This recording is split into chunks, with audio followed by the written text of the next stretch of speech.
So hello, Danger Noodles. Here we are ranking all the groups of interest with my two friends, Jiri and Hatchet. Fucker, I closed the goddamn browser. God fuck. Are you okay?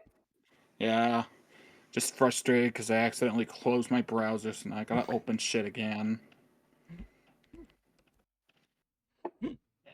I would Anyway, like to personally punch whoever thought of. mhm. Oh gods, I hear myself. That's terrible. I would like to personally punch whoever decided to put the X button anywhere near the minimize button.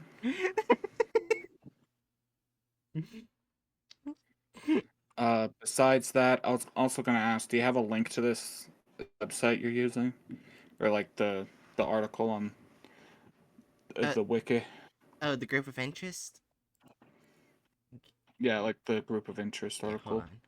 Yeah, I got you. Alright, there we I go. figured I figure we'll end up doing something similar to where we. Why send it in DMs? You could just put it in stream planning or something. Oh, I didn't think about that, but anyways, both Jiri and you have What the?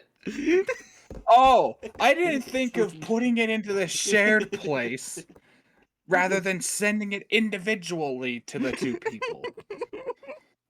What are you Technically, I fucking? didn't need the link, but I guess I'll be lazy and use it. Yeah, it's Because like, let's be and honest, I'm half paying attention to what's going on around me and half trying to draw my character so I have a better avatar in the future. Ah, that's fair. fair. Yeah. Yeah, I'm playing Dredge, Yeah. Like, so they're right now, my avatar isn't of me, it's of my character, Radler. Right. Alright. So here's the first one. It's not on the group of interest site, but the SCP Foundation.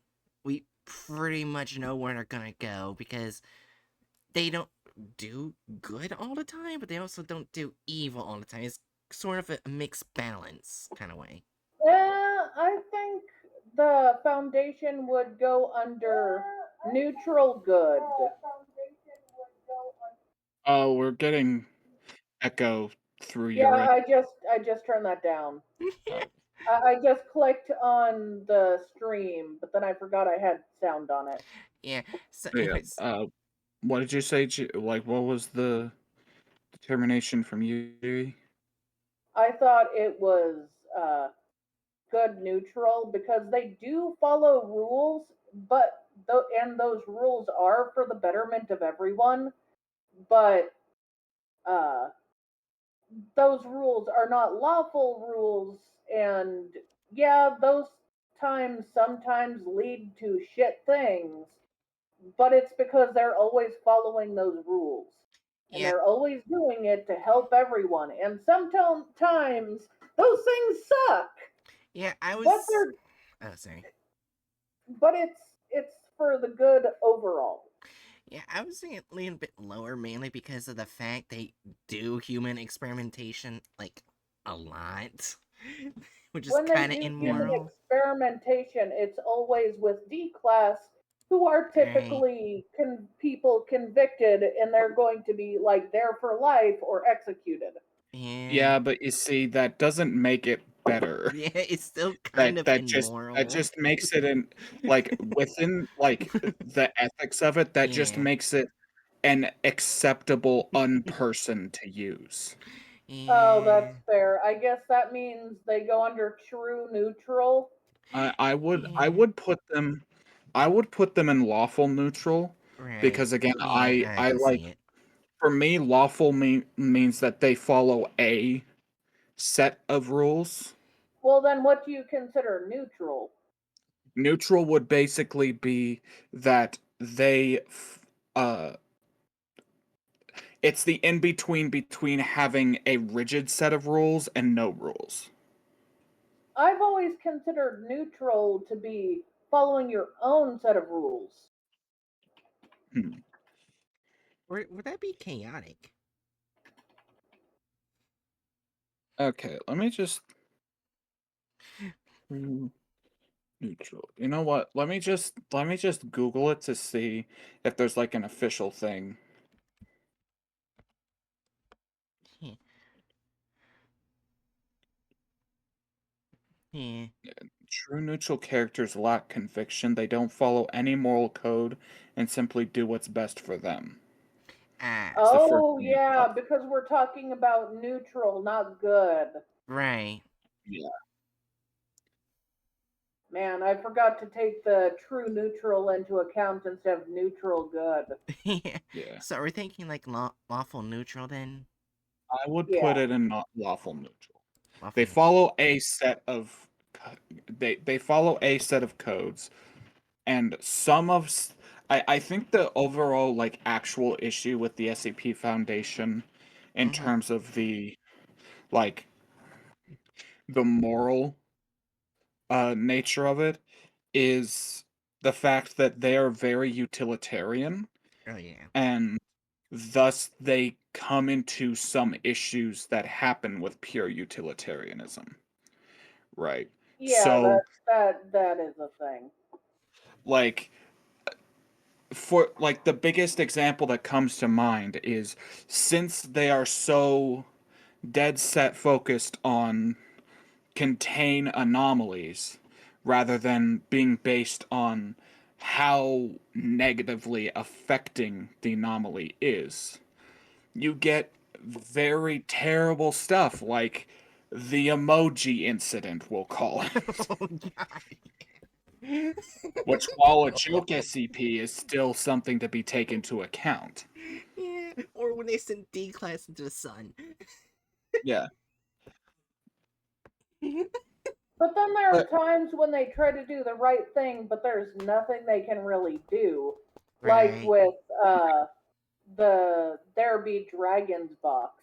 They were technically handed the box. There wasn't really any way to save it because no one was real. The family that supposedly had them before was gone. That or they just didn't believe anymore.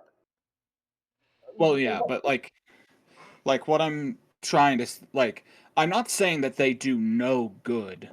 Right. Like, I'm not arguing for them to be in lawful evil.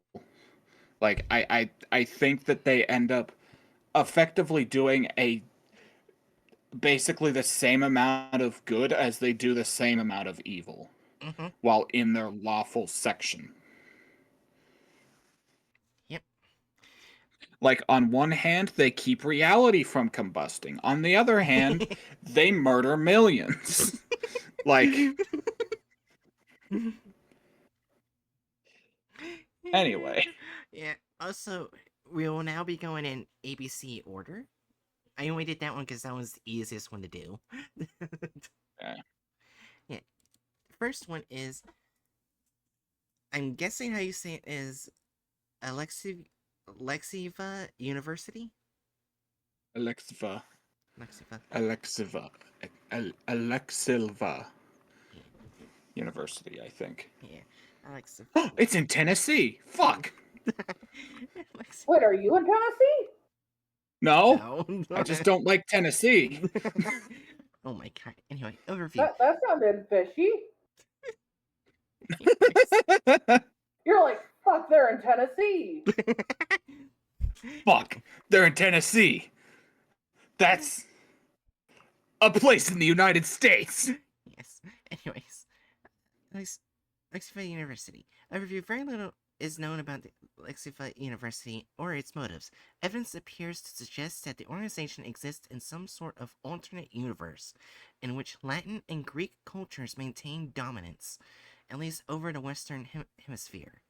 Nothing to date is known about any other part of this world. All university-related objects have been found in the mid-southern United States, and more specifically in Tennessee, leading Foundation researchers to believe that the university itself is located in that geographical area. Many objects associated with the university, which is not believed to have built the objects, are recovered during postal transit via an agency known as Fietrisman Combine, and accompanied by relevant paperwork, which has helped shed light on the objects and the place from which they came. To date, all that is known about the methods that transfer the objects is that the technology uses principles similar to that of the Einstein-Rosen bridge, a concept considered purely theoretical by contemporary science. A particular section of the university, known as the Department of Natural Philosophy, is considered responsible for the transferences, possibly without the knowledge or consent of the rest of the organization.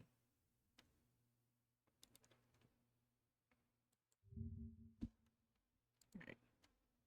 Oh. Oh, hey! Some of the SCPs we've looked at have been associated with this SCP. Which ones?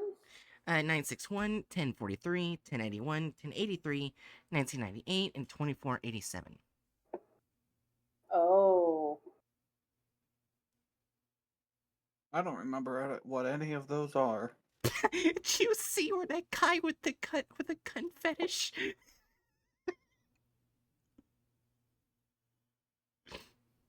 Yeah, okay. I guess that's the thing that's like Yeah, puts like an actual damper on our ability to do this. right. Uh, It would probably be the SCPs themselves. See what they make yeah, or transfer, yeah. Alright, or related to. yeah. Should we go with one we already read or the one we haven't? Well, we got a first generation. Let's Oh, start with first the first generation? gen. First gen. Alright, 474, and Yes. that'll be the first one. It looks like a bunch of pills. Yeah. Should I read it? Let's see. Oh, there's audio logs. Ooh. Ooh. Okay. Since we're probably doing this in a rush, should we still read the containment procedure? Maybe? I don't know. Well, we're not trying to rank the SCPs themselves. I guess we just need to know the description and other information. Yeah. Yeah, the main thing is we need to know what this SCP is and how it relates to. Yeah, okay. Description. SCP-474 denominates pills produced for non-medical purposes by Alexa University in apparent collaboration with Unreal Collective. Each occurrence of SCP-474's blue analysis has shown to be chemically identical to generic sugar-based placebo pills. You fucking assholes. I mean, when ingested, 474 will affect the consumer until the next time they enter REM sleep. Audio broadcasts with Alexa University will begin playing in their mouths. What? Consisting of station breaks and notes associated with the campus radio station.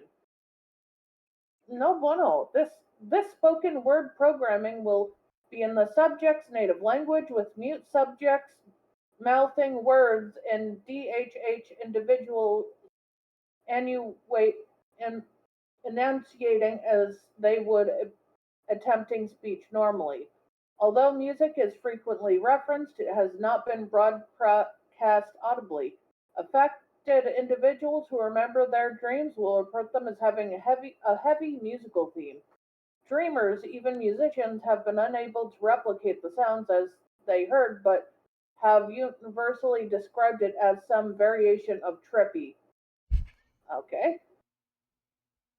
For those who don't know, trippy is an old term Yeah. that means basically something very amazing, something that will take your breath away.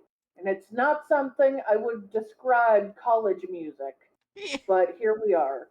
The speaker within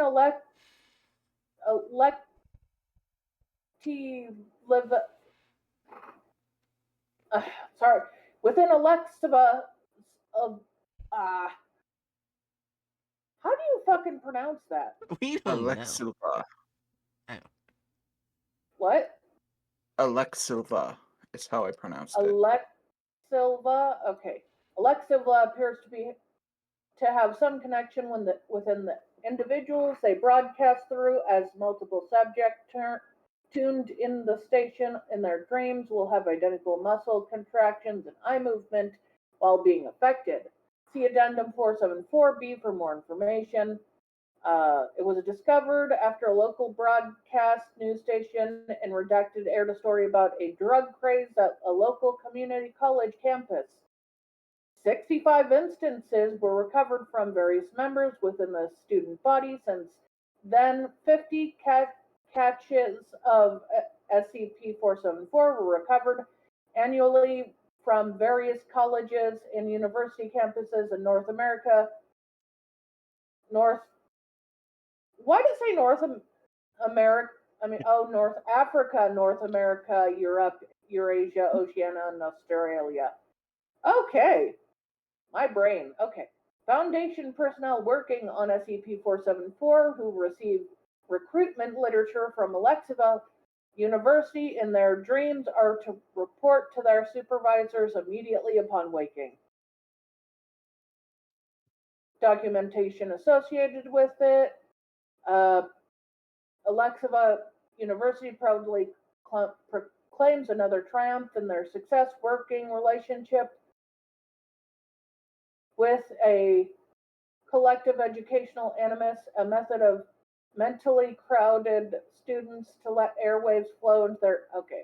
I'm going to click successful working relationship. Oh, that's its own paper, isn't it? Probably. Should I ask someone else to read that after I read the rest of this?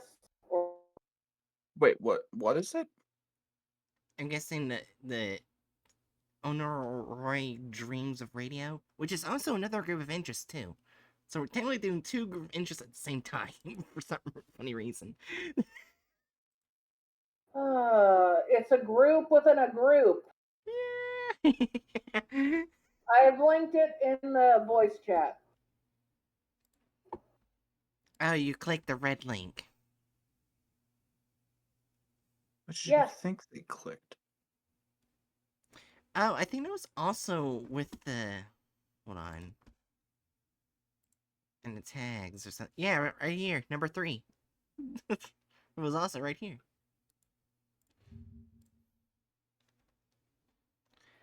Just Unreal Dreams of Radio. Eat a pill before dream time. Enjoy dream programming. Advertising is provided for those in the waking world. Don't mind them. Keep rocking the dream.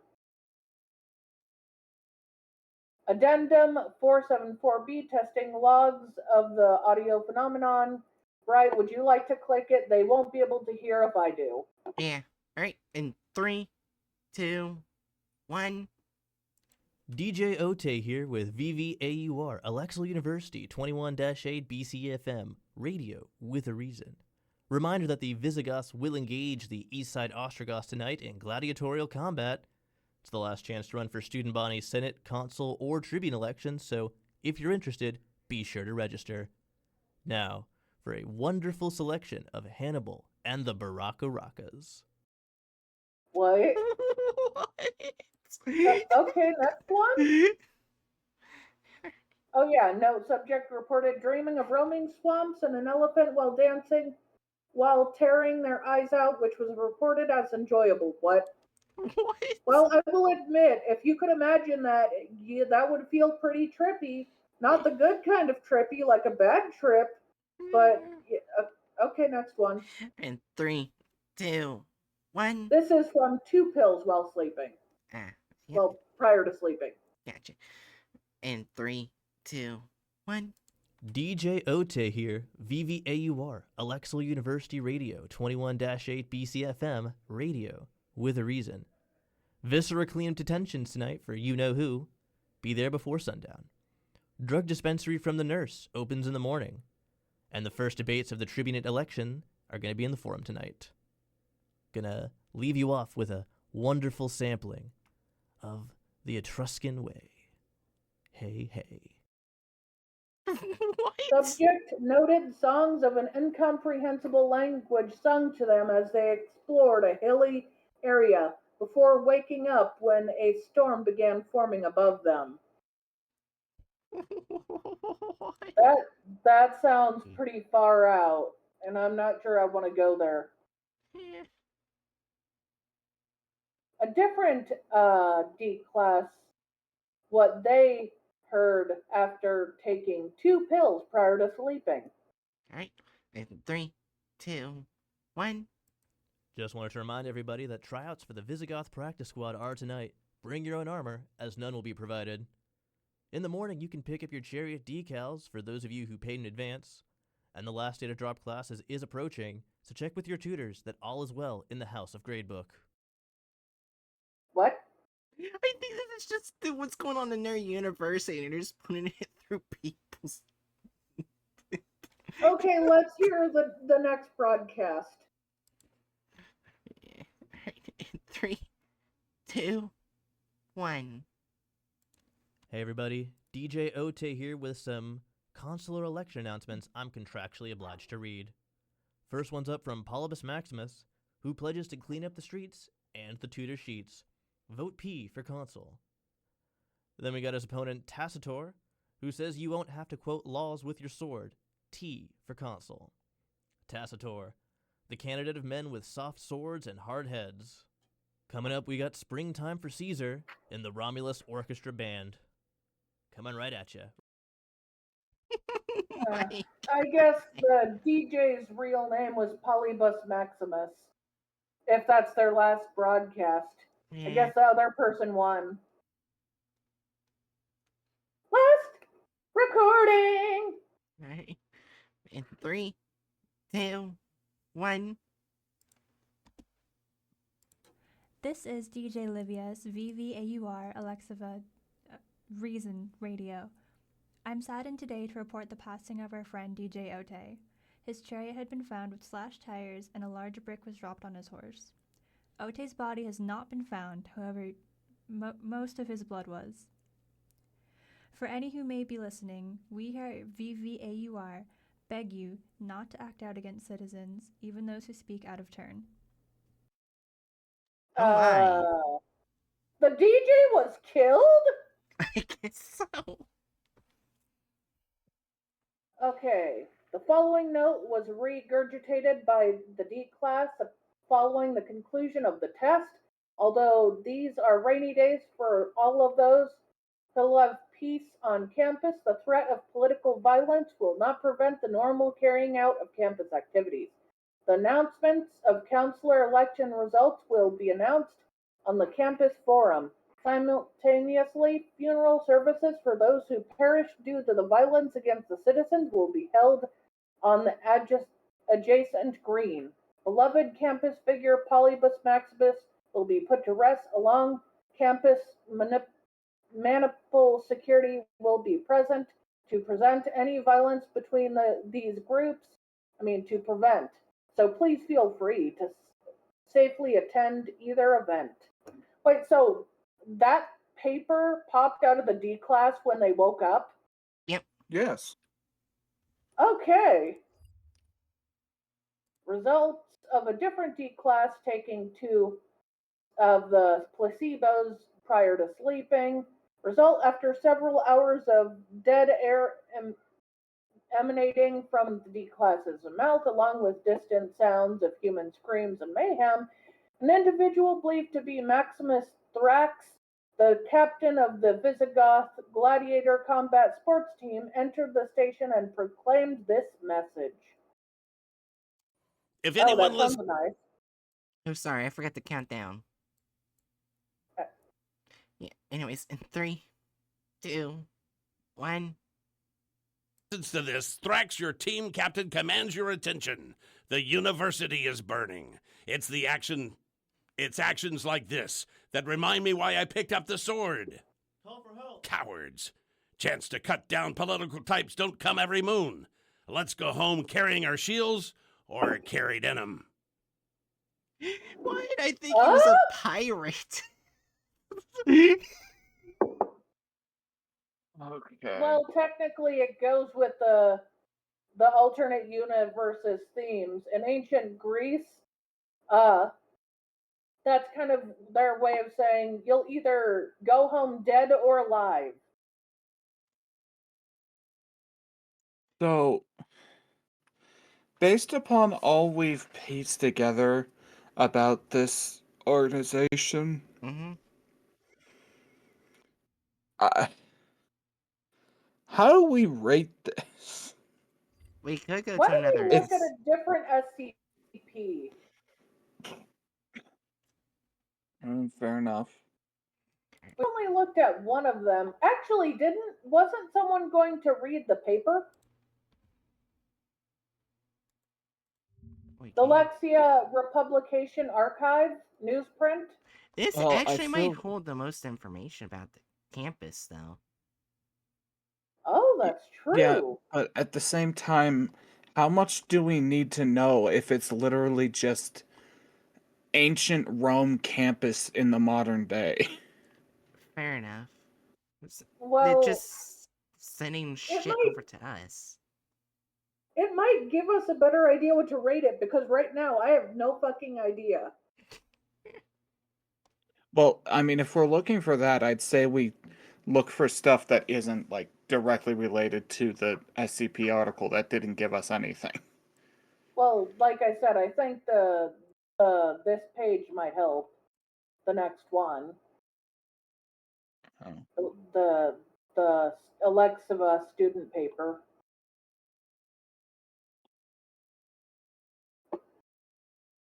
I don't see how much extra information is going to be gleaned from reading a student paper. So you think we should just read an SCP instead? Yeah, Instead? I was thinking, I feel like it'd be better to read Well, I some would of the like other to read SCPs. this because it might have more. It has pictures, and honestly, student papers typically have quite a bit of information about the university. Oh, okay. Alright, I guess I can read it then. Yeah. I'm gonna probably butcher some words, but that's fine. The telescopic. Wandering device users. Landscape recommended. Well, I'm on a computer. That's not gonna work. At Dean Dawn arrives. The Dean of the University has returned with a greater stability than the University has known since the assumption of leadership. Funding for multiple Alexiva student programs, celebration ceremonies have been scheduled. All patrons of knowledge will be attending. Do not expect to leave before sundown. No more than one speech will be engaged. A partnership with Roy is expected to be announced. Workers must prepare to exhibit respect and take notes on any speaking emanating from the dean. Loyalty pledges will be branded if a lack of enthusiasm is detected. Do not make eye contact with the dean. What? Man, that's so brutal. You have to be there from dawn till sundown at minimum. Oh boy. Oh, This is already gonna get dark. Beware, many chariots and stables have been unduly lightened of their loads by unknown parties. It is imperative that valuables are secured and slaves tethered before leaving transports unattended. Any clues report to the University Gladiator. oh, they're still slaves. Okay. Okay, so this is basically a university that just operates exactly like ancient Rome, Yes. from the sounds of it. Oh, So then this SCP, or the like ranking the group of interest, is basically where would we rate ancient Rome? well, ancient Rome killed people for sport, I think. I would say lawful evil. Yeah, lawful evil. So we're already done with this? I feel like we are. We've got all that we need to know. Yeah, It's it's so ancient. much like ancient Rome that it's hard to not put it under lawful evil. They Yeah. kill people for fun. There were like, even in the one SCP we read, it was literally like, oh, come on, go kill or go die. Whoop, whoop. And Yeah. and they're like saying, make sure to tether your slaves so they're not stolen.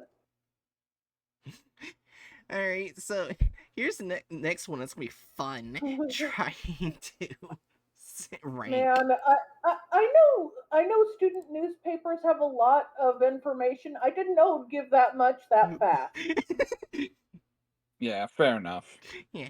All right. I would like to formally admit that I was a goof in trying to just skip that. That made the ranking pretty obvious very quickly. Yeah.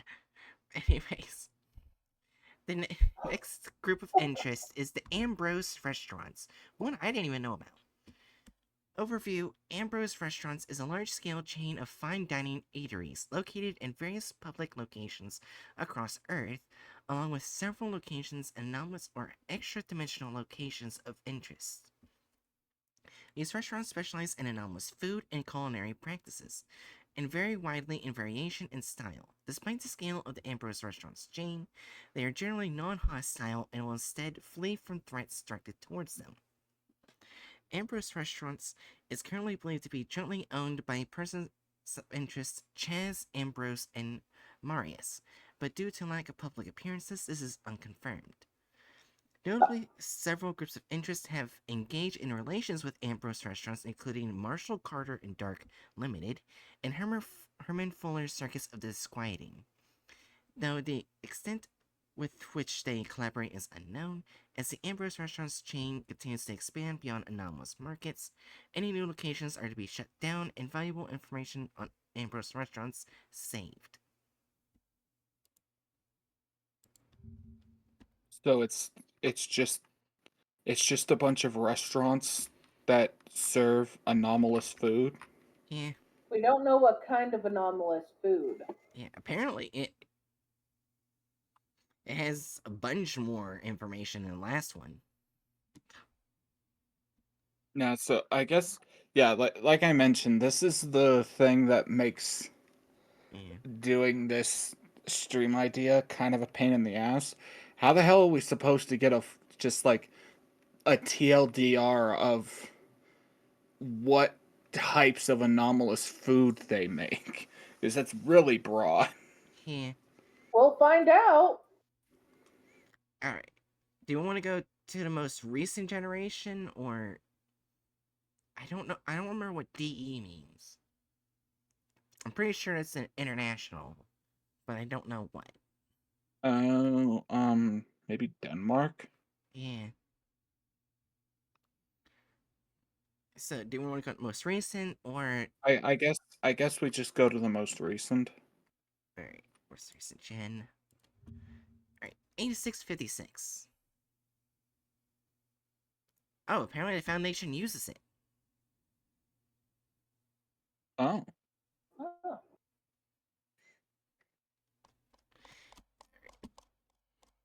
Oh, it It's is a very pocket long. dimension.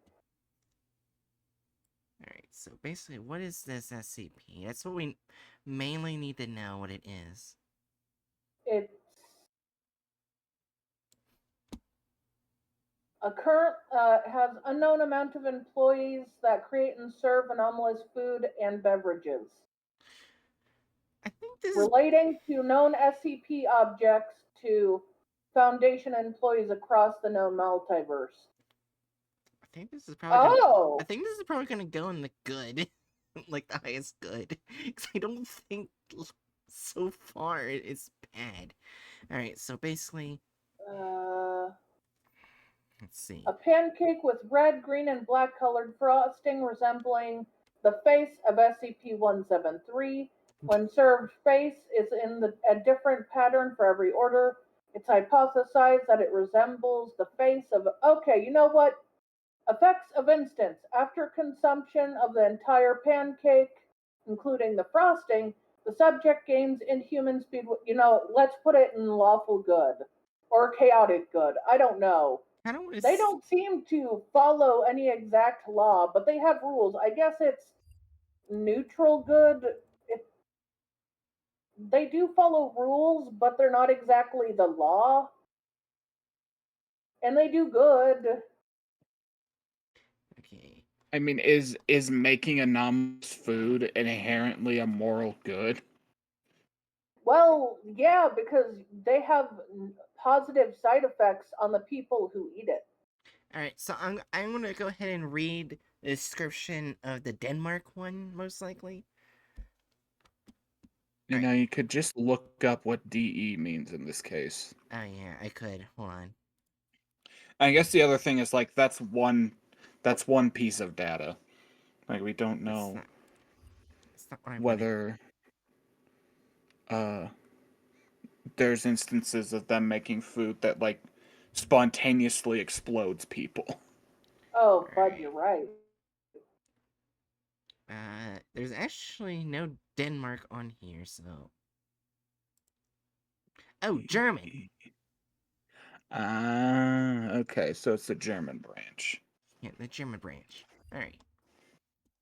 All right. So All right. We're gonna read the description for it. SCP-210-DE designates an anomalous species of crustaceans which have only been documented inside the forests of Germany, Austria, and Switzerland. Physiologically, their bodies consist of the typical organs of a crustacean, such as thorax and pleopods, which is completely enclosed by a carapace made of calcium carbonate and shows neither superficially nor habitically no deviations from a common bird egg. Such shell shows an impressive resilience to impacting damage and also appears to be part of the body, which is why fire must be resorted to in termination attempts. Moreover, both four yellow abdominal thorax legs, as well as a pair of eyes that can be concealed for camouflage purposes via the carapace form along the cephalon. Cap. Yeah. Okay, Kefalon. alright. Beneath a closable zigzag pattern. Spikes on the pattern both used for catching as well as chewing prey, opening the body parts. A telson is located between the legs, enabling instances to excrete fecal matter. Size and weight of an instance always depend on the egg it hatched from, ranging from 6.4 millimeters and 0.25 grams up to 16 centimeters and 1.6 kilograms. Jesus. So one is the size of a bee hummingbird, one is the size of an ostrich. Jesus. Or like that's like the eggs that they came from. Yeah. Oh. Oh. Anyway, the instances are carnivores using a special hunting strategy to attract their prey. It involves retraction of legs, closing of eyes, and excretion of a secretion with a fleshy odor from pores inside the embryonic membranes. If the prey comes too close to the seemingly defenseless egg, the legs are swiftly re-extended, followed by the instance leaping into the prey's jaw, climbing down its throat, and eating the prey from the inside out. Should the prey's jaw be too small or does not show aggressive behavior towards the instance, the SCP will resort to a bite into the neck and resulting asphyxiation. In order to reproduce, the SCP instances hide I think we get that this SCP is a very dangerous animal, and while animals are not evil in themselves, it does not make the restaurant look good that they carry this SCP around for cooking. Yeah, I mean, what's this little advertisement pamphlet mean? right here. Dylan? Amber's Yeah. Restaurants, a novelty, gourmets and culinary extravagance.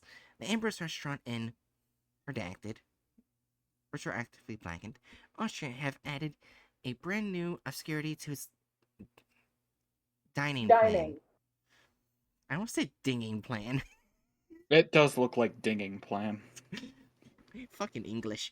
Anyways, are you tired of all those antipasti in the menu, such as salad or soups? Then why not taste the new Hatch Banquet? 1 egg, 4 legs, and much craft flesh to munch on, all gone round in a decorative bird egg. If it should only be for the small hunger on the way, then you can freely choose the egg size. even worse as a main dish with a whole ostrich egg. If desired, a salad platter may also carry your culinary delight or a sauce of your choice sweeten it. Visit us this very day and get the taste of this cross-species beauty. Amber's Restaurants assumes no liability in case of food intolerance. Prices may vary depending on egg choice. Okay, so this is related to Ambrose Restaurants literally just because they're serving the weird bird egg crabs. The bird egg crustaceans. Oh, here we Yeah, actually got an incident at the restaurant right here. yeah. Alright, afterward, the incidents broke out of the restaurant and were able to escape its fail by chasing Agent Strew. Afterwards, they attacked the civilians at the festivities, most of which were busy with traditional activities such as egg painting or egg tapping. Some instances even understood this and hid in baskets in order to be lifted by unsuspecting humans.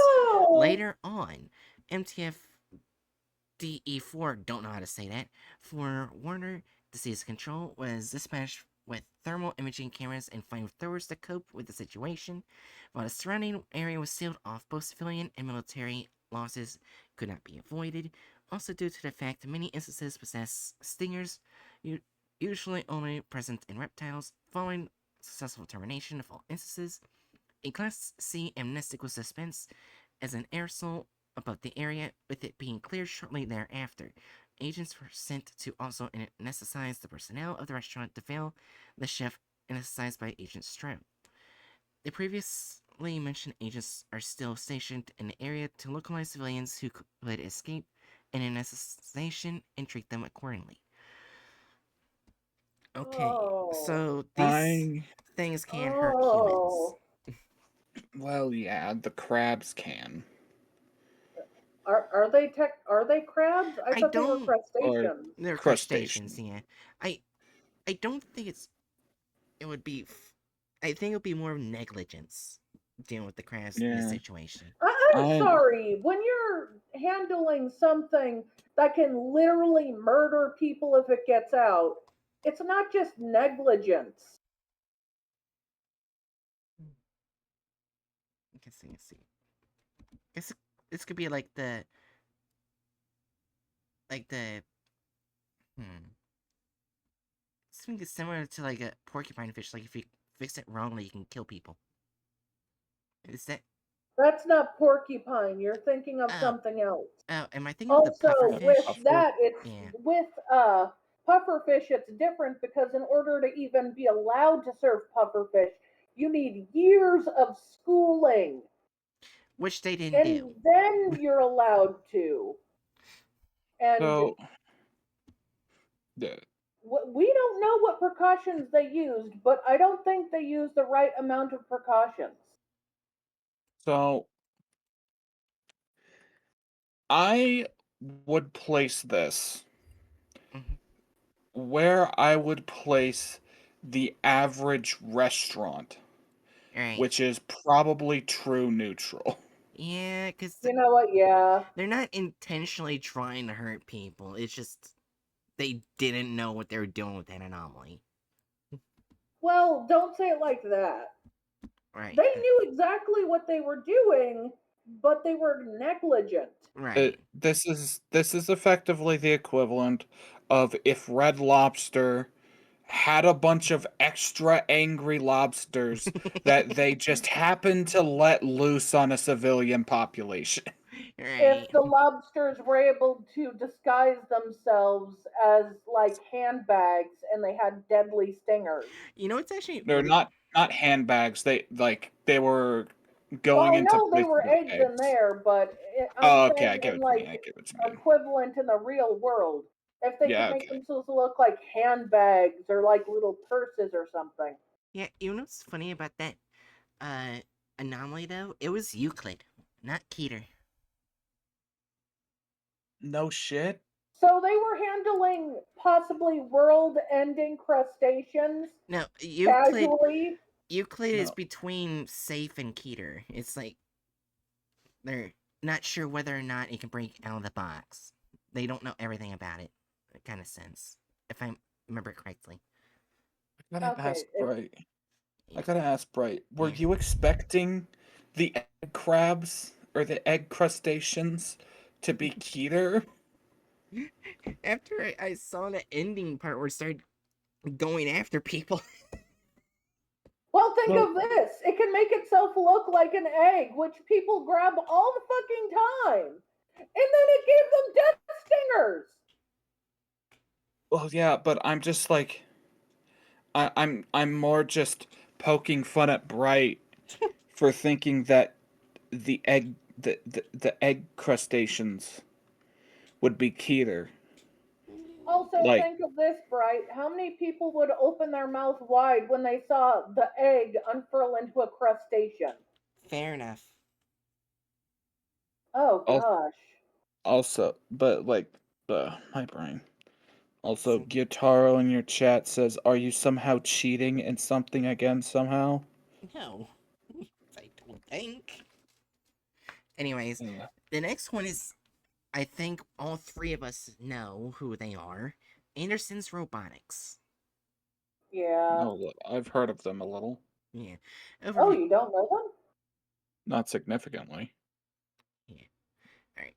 Overview. Based in the Pacific Northwest, Anderson Robotics first came to Foundation's attention in 2007 with the capture of 1360, led by Vincent Anderson, and specializing in the scale of anomalous androids, robots, artificial intelligences, and cybernetics. Anderson Robotics has quickly gained a fair amount of traction in the realm of paratechnology.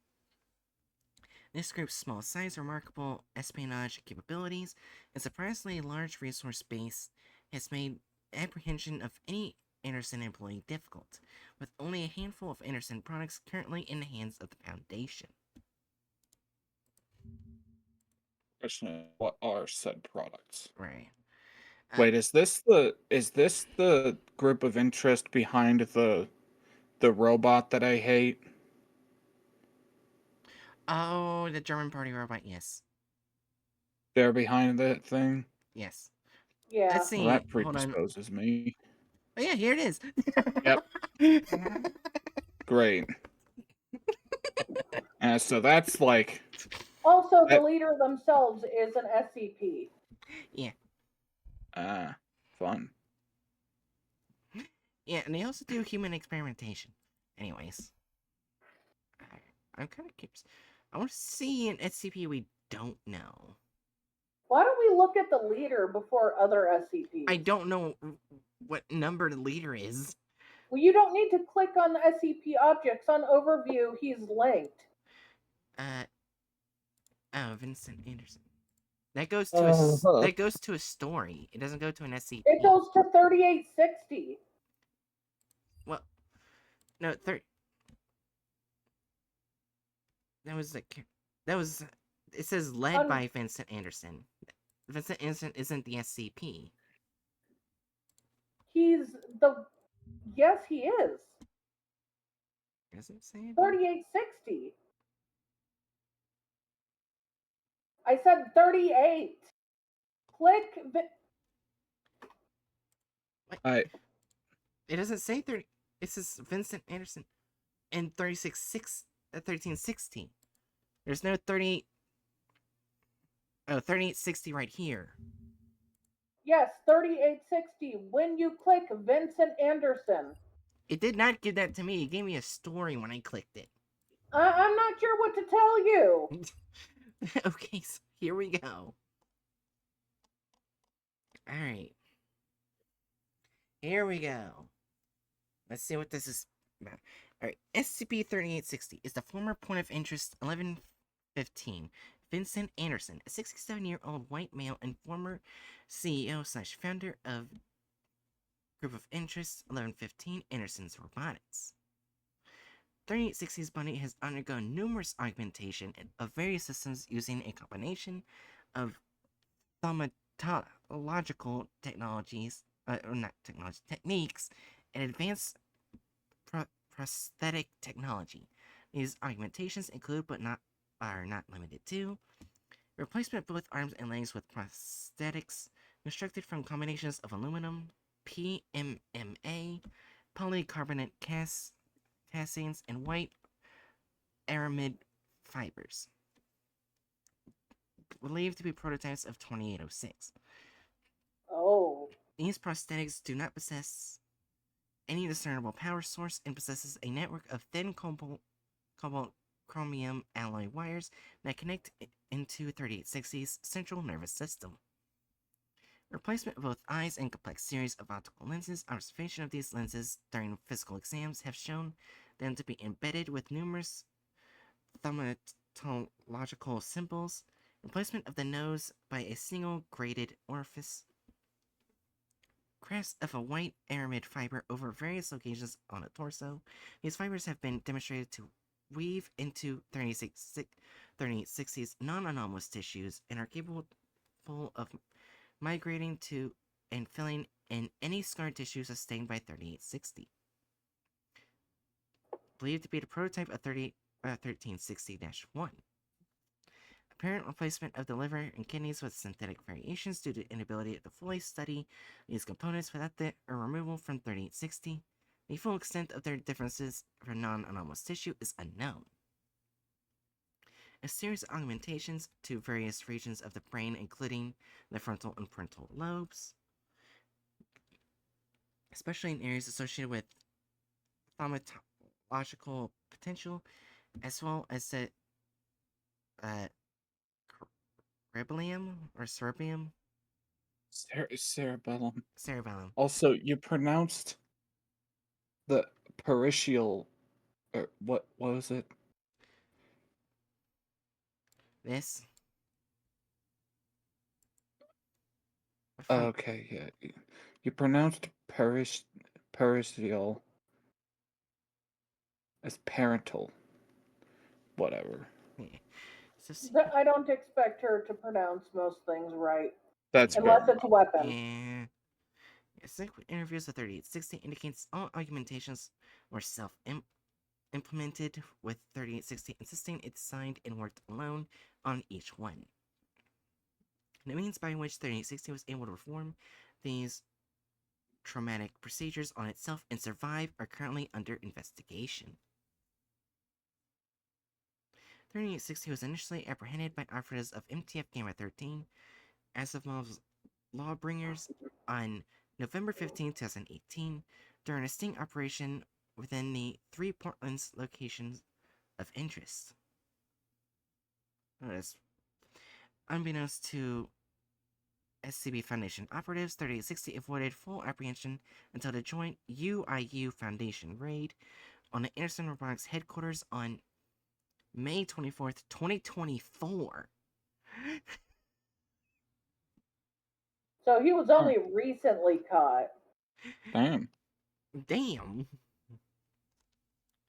So basically, this is just the leader that's caught.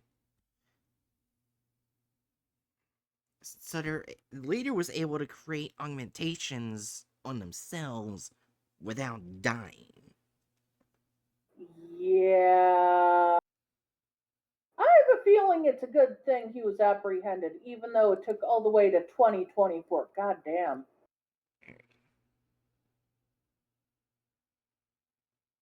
I am already judging this group. I'm gonna keep judging this group. That's kind of the point of this stream, isn't it? Yeah. Yeah. I'm gonna click a random one now that I don't know. 2806. Well, I was curious to see what 1360 was. 1360. I kind of wanted to know the things the former leader said during at least one interview. Okay, I can read one interview real quick. Yeah, since he would basically have been the person leading throughout most of the time it was there, right? Yeah. Alright, the first interview. One interview was conducted on August 29th, 2024, as part of the initial containment of 3860, following its capture on May 24th, 2024. The goal of the interview was to investigate the nature of 3860's augmentations. Alright, Lambell. Good afternoon, Ancient Pheasant. Is it? I don't have a clock or a window in my cell. It's hard to tell. What do I owe the pleasure, anyway? Believe it or not, I've come to talk to you about, well, you. How you became you and the amount of augmentations you've undergone is extensive. Really, it's a miracle you're not dead. 3860 tis. I thought the foundation was of the opinion that one Vincent Anderson in the world was one too many. Why on earth are you going to try to make another one? We're not, but you can't deny that the changes you've made to yourself are of interest to what we do here. For example, your ability to still perform both thaumatological rituals and incantations through your prosthetics as well as... so there it is. So long as the Robo-Wizard works for you guys, it's... Well, you're missing my point. Am I? Why else would you want to know how I became what I am today? I mean, did any of you ever pondered why I went through all this trouble to begin with? That's not a bad place to start. Why did you undergo so many augmentations? Why go through such Herculean efforts? 3860 is just in his seat and pauses briefly. I had the means to raise myself above the shell I was born in, so I took the risk. Phineas helped at first, but in the end I seized control of my form. I mean, I can read 1-point font from half a mile away. Hear a pin drop in rain, identify your staff before they get within a hectometer of this cell by the brand of their cologne. Get within a hectometer of the cell. Oh, that's a lot. Eh. If you could elevate yourself up above the normal human experience and be a pioneer in that Are realm. you speaking? Am I speaking? Am I not being picked up? I wasn't Yeah, able to. that was just like 5 straight seconds of silence. God damn it, I'll be back. I'm so annoyed with that. I'm sorry. Anyways, Why am I apologizing for Discord? right. If you could elevate yourself up above the normal human experience and be a pioneer in that realm, wouldn't you strive to blaze that trail? It's tempting, sure, but I feel you're underselling the cost this transformation put on you. 3860 gestures at itself up and down. Do you think I wanted to end up looking like the pale man from that Del Toro movie? I'm going to guess no, you didn't. 3860 nods. I made countless mistakes in this process and paid for it personally. 3860 looks at its right and then clenches its fist. A magician doesn't reveal his tricks, Miss LaBelle. How I became what I am is the last thing the Foundation has to take away from me, and they won't get it. I'm sorry, but there's nothing else for me to tell you. So I'm guessing he's just not going to give information.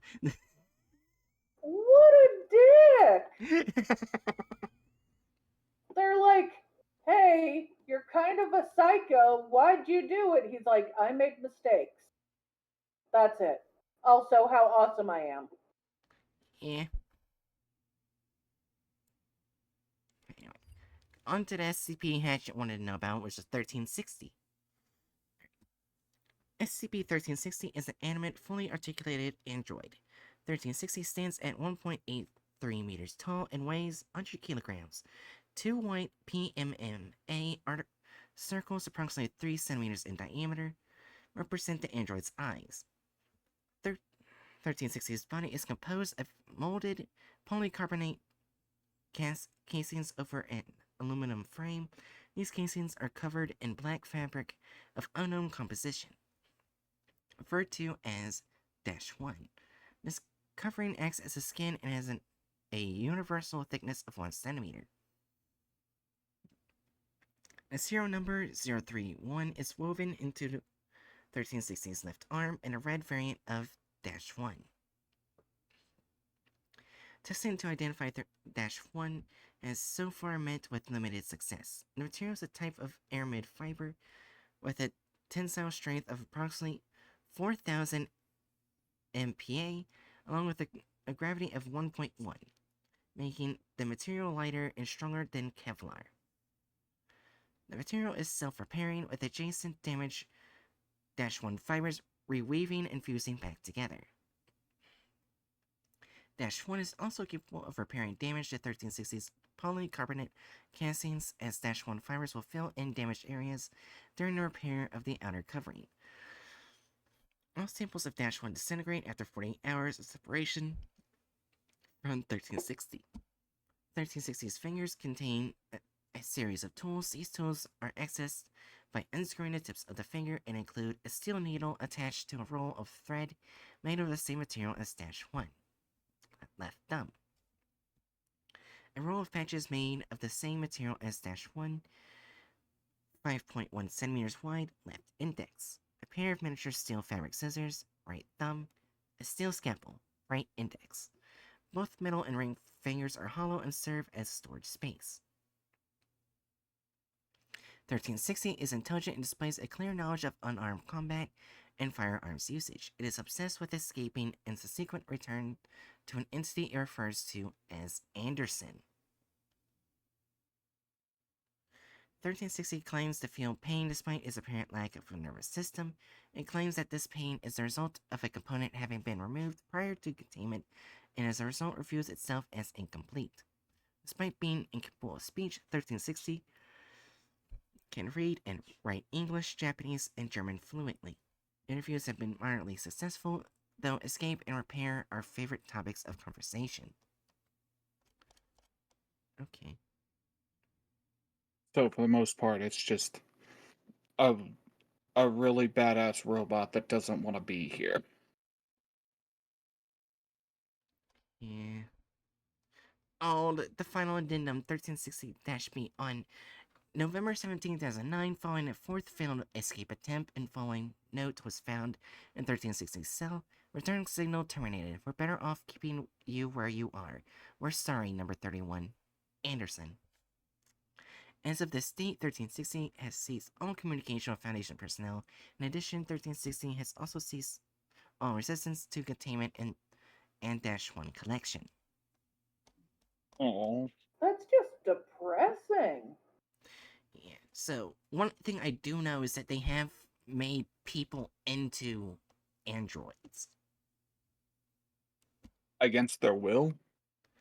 Sometimes not. Like, I think the only record time I've seen it happen from my memory is when they took a father's corpse and reanimated them, but they didn't have all their full memories.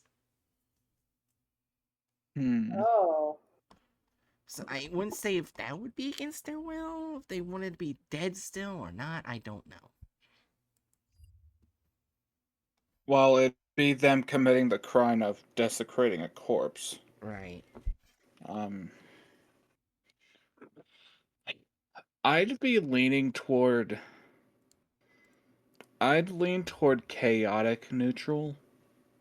Yeah, because another thing, they also are selling these technology, like with Martial Carton Dark. I forgot about that. They've done that And before. we have Oh, to remember about right. the one mustache party thing they made.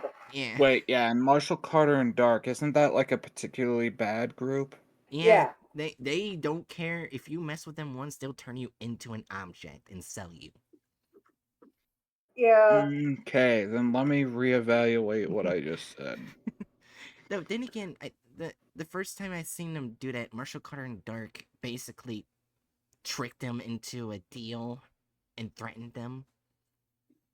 I feel like they belong in neutral evil. That's what I was about to lean toward, yeah. Yeah. Uh, I can see that.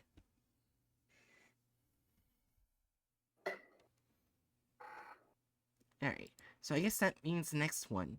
One I didn't know existed, but Arcadia. Oh, this one's gonna be fun.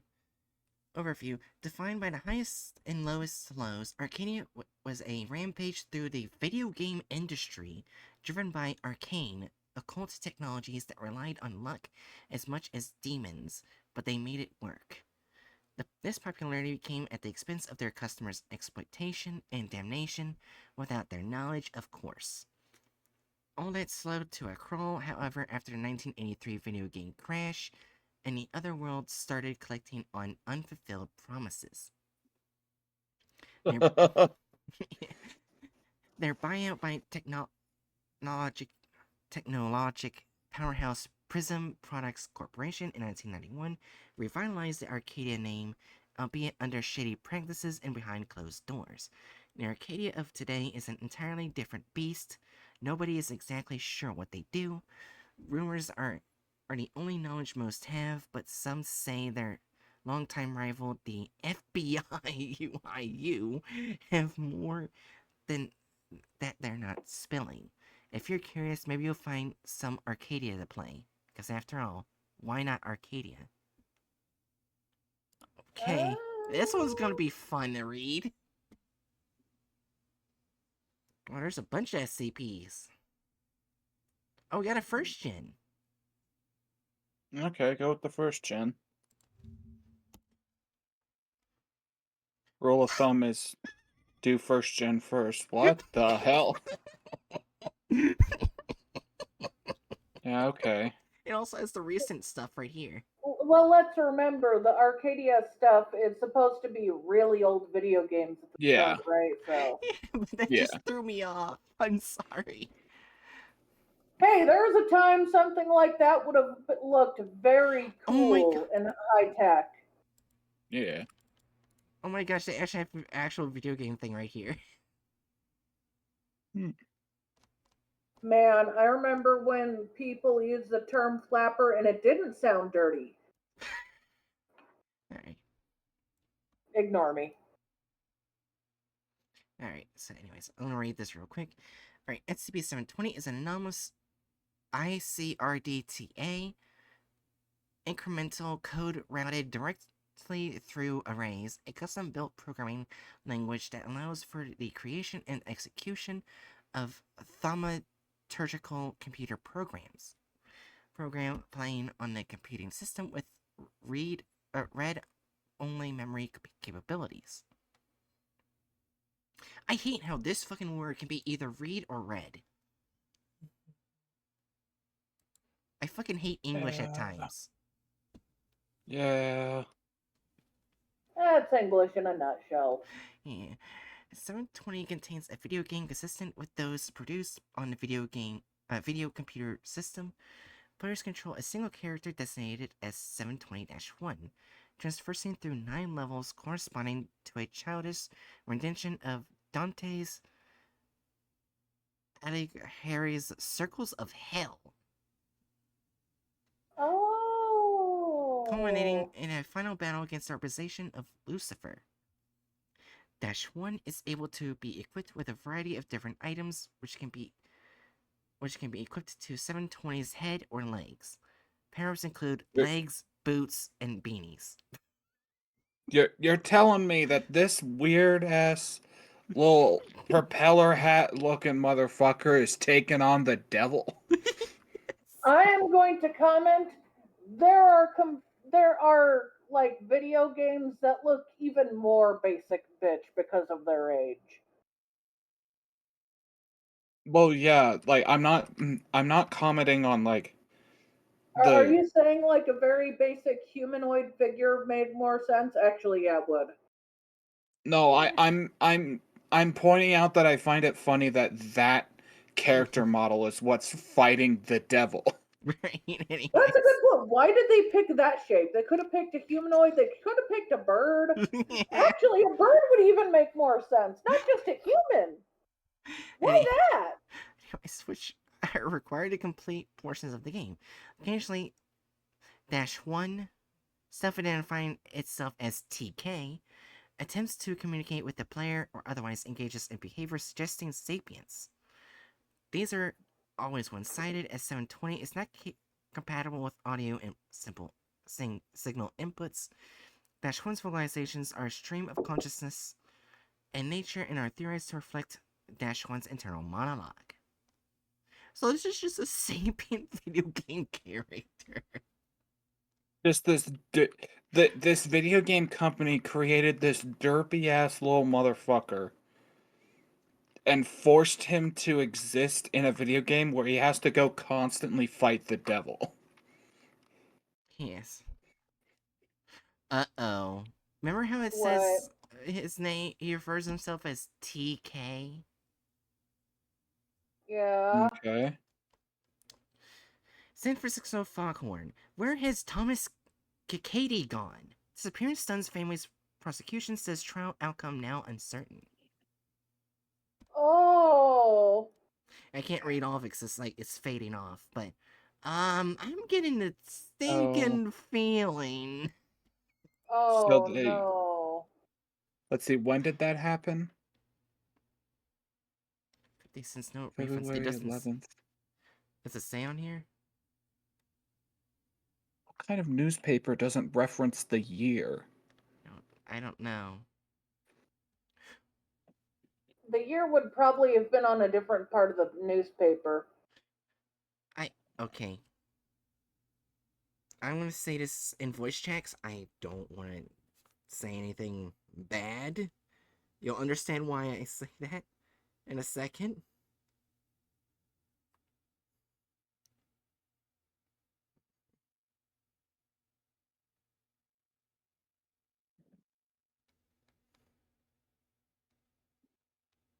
Waiting. I'm waiting. I'm drawing while we're waiting. All right, there it goes. It's in voice chat.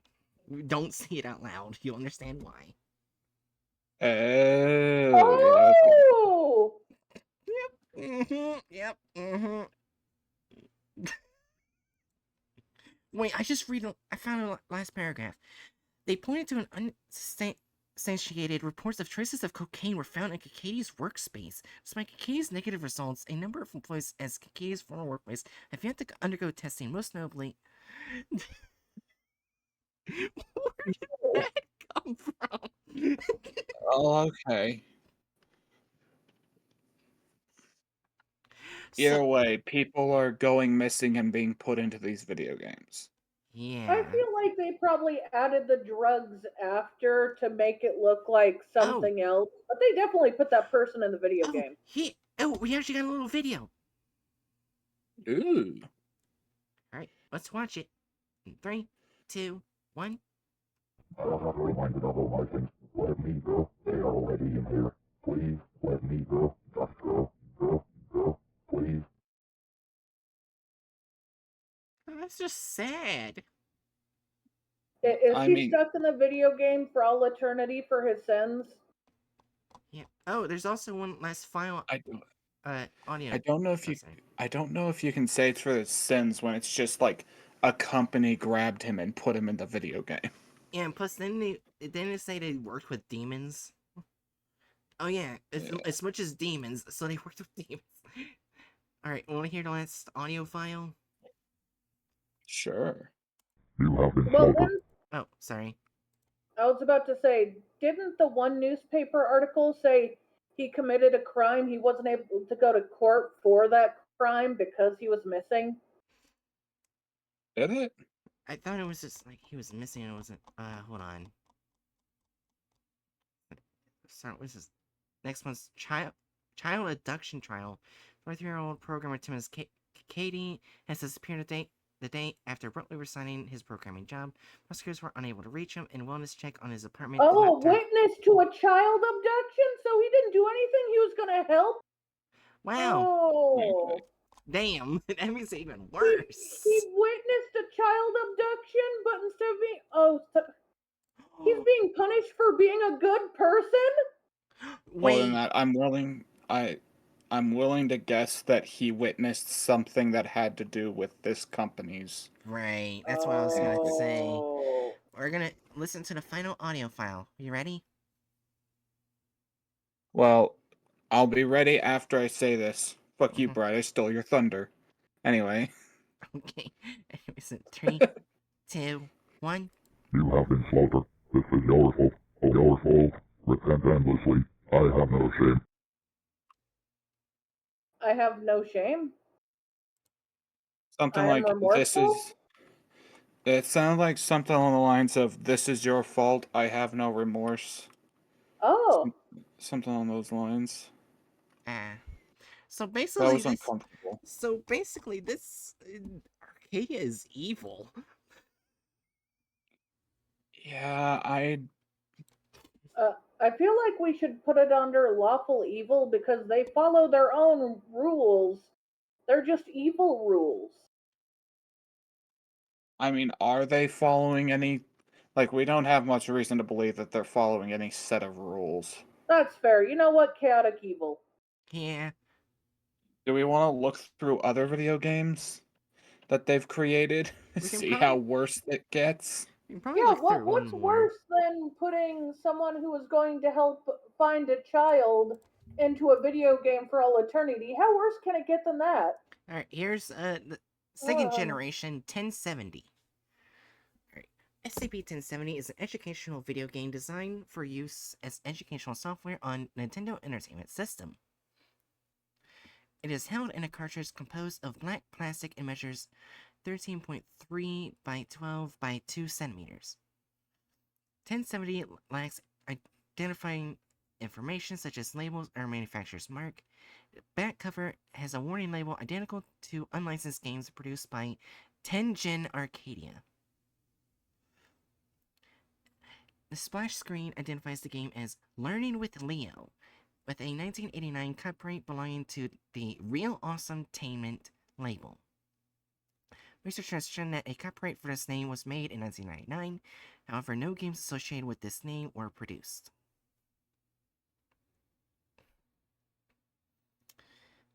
When used, 1070 displays an image of a green figure identified as Joey, which I'm showing is that. Yeah. Hereafter referred to as -B, who will ask the subject questions such as age, ethnicity, grade level, and eating habits. -B will respond to answers provided by the subject using simplistic language and gestures.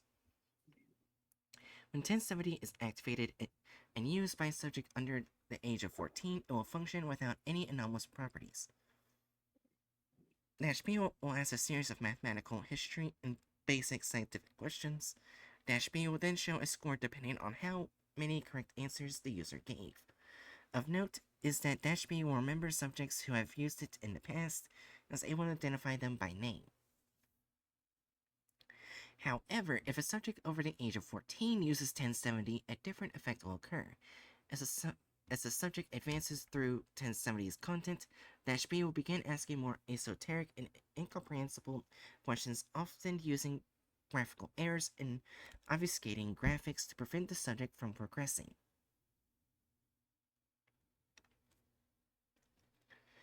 During this time, the subjects will experience mental degradation. If 1070 is played longer than 1 hour, the subject will have reverted to the mental capacity of a prepubescent. Subjects appear to retain memories of their life prior to using 1070, although their understanding of these memories is limited. They will make frequent references to being broken or empty, and if given the opportunity, will attempt to utilize 1070 in order to regain lost mental capacity. Testing has shown that 1070 does not affect subjects after complete exposure and will display no anomalous properties when utilized by these subjects. 1070 was recovered by a rural home in Charleston, West Virginia, USA. It came to the Foundation's attention after prominent local businessman Fred Redacted was affected by 1070. Investigation into Mr. Redacted's home showed that 1070 had been purchased as a gift for his son, who suffered from Down syndrome. Mr. Redacted and his son were placed in the care of relatives, and 1070 was classified as safe. Damn. So it's a video game that de-ages people. Apparently. Well, mentally at least. Yeah. I'm not a fan of that. So basically, That's uncomfortable. one of their products is they just took a guy and put him in a video game. The other just de-ages you mentally. I think we. Well, we don't even know if this one has a person in it or not. It might.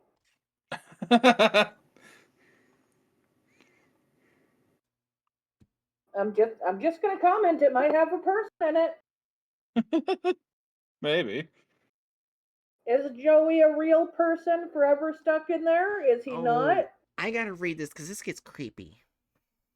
Oh. Alright, -B. Hello there, Mel. D-Class, expression of surprise. Are you ready to play? Sure. What is the capital city of France? Paris? Your answer is correct. D-Class expresses enthusiasm. Can you count to 7? Sure.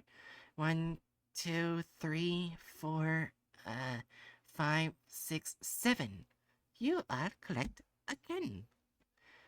Dash B begins displaying graphical errors, showing an image of itself with a bright red background. Fuck! It's really okay. Don't be alarmed. You only have tomorrow to fear. D-Class voice drowned out by static. What is tomorrow? We must face it. Yesterday was just another day. We lived in the past. D-Class remains silent. What is a mother? Does she want to see you? D-Class, static. And then? Mom will be back. Everything will be A-okay. D-Class, voice has taken a notable drop in pitch. Mom? We're back here. She's back. Following this, no further vocalizations for 2 hours, and testing was terminated. The fuck? Is that a demon in that game? They did say they worked with demons. Oh, that's somehow worse than a person in a video game. Oh, jeez. Oh, jeez. So, do we have enough information to grasp where do we put this organization? Chaotic I'd- evil? Yeah, I'd be thinking chaotic evil. Yeah. We have no indication that they're following some kind of code of ethics. They're just The first one was a person in a video game. The second was a literal demon destroying people in a video game. Oh. This is probably the most fun stream that Jiri's idea came from. This was Jiri's idea, by the way. This wasn't mine. most fun stream that Jiri's idea came from. I'm sorry. Good grammaring there. Shut up. You know what I mean. I think this is the first time I've had an idea. Just the idea, period? Or for a Like, stream? that I had an idea that was used for a stream, or that I had an idea really. I typically don't really have much in the idea area. Yeah, this is really fun. This is enjoyable. Alright, It is. the next one most people know about is, are we cool yet?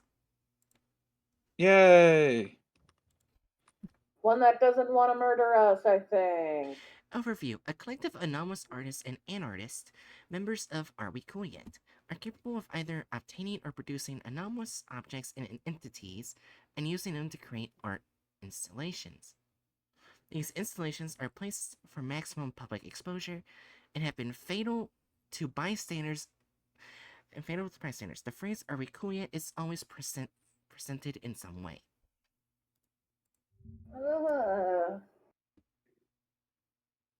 Okay, let's click to Are We Jesus, Cool there's so Yet? many SCP. Yeah, there's a lot. Why don't we What- look at further further researches? Oh my gosh. Information? I was about to say, weren't they the ones that created that like thing that's up at the North Pole that could like when a person gets near it, it starts to degrade them? Maybe? I can't remember. It might Okay, be. let's read some of the names of these SCPs. Is this it? No. Son of Man, Son of God? They made Jesus. Urban Cuddles, AI? Daigengaken Sind Frey? Why do I feel like I just read the name of an anime song? Hold on. Can you guys see the last two store names right here?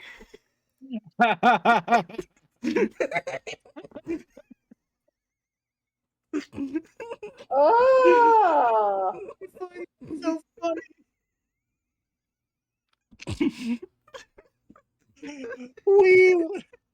Wowee! Why do I feel like the last two stories are basically 4chan in a nutshell? Alright. I want to see what 0982 is.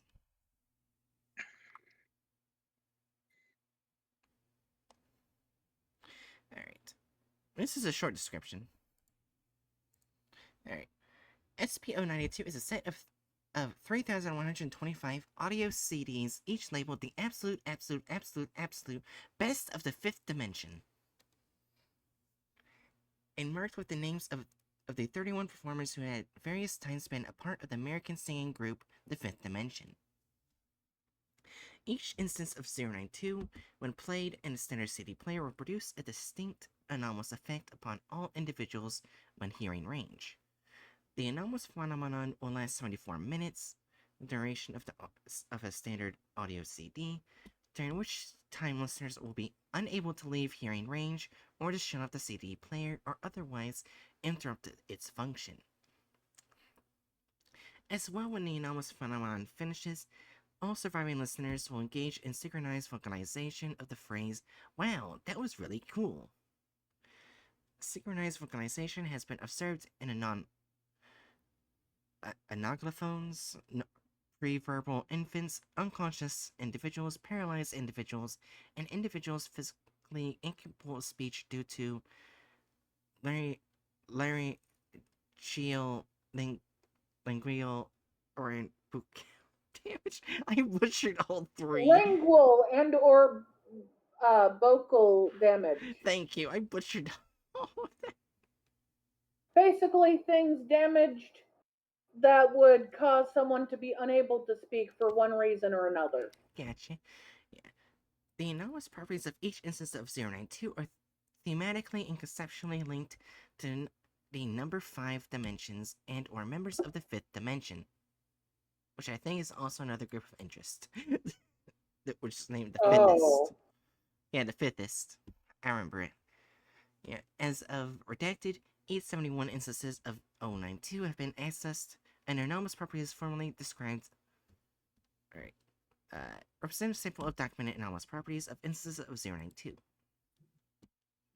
092-28, listeners experience quintuple vision for all moving objects. 092-041, listeners' bodies exude pentagonal crystals of elemental boron. Crystals cease materializing upon conclusion of CD, but do not dematerialize. The thing is, I want to know, where does that come out of? It doesn't say where. They just fucking sweat crystals of boron. I hope it doesn't come out of anywhere weird like your ear. Oh. Yeah, Uh-oh, a crystal of boron just come out my willy.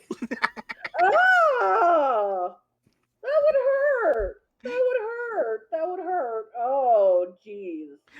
Boron Do sounding. not say willy crystals coming out. Oh my god. Also, is boron like one of those radioactive elements, or I can't remember everything. I don't think so. Okay. It's not radioactive, but it is solid as far as I can recall. So Okay. it'd be something solid coming out of your willy, Oh my or god. your ears, or your nose. Yeah.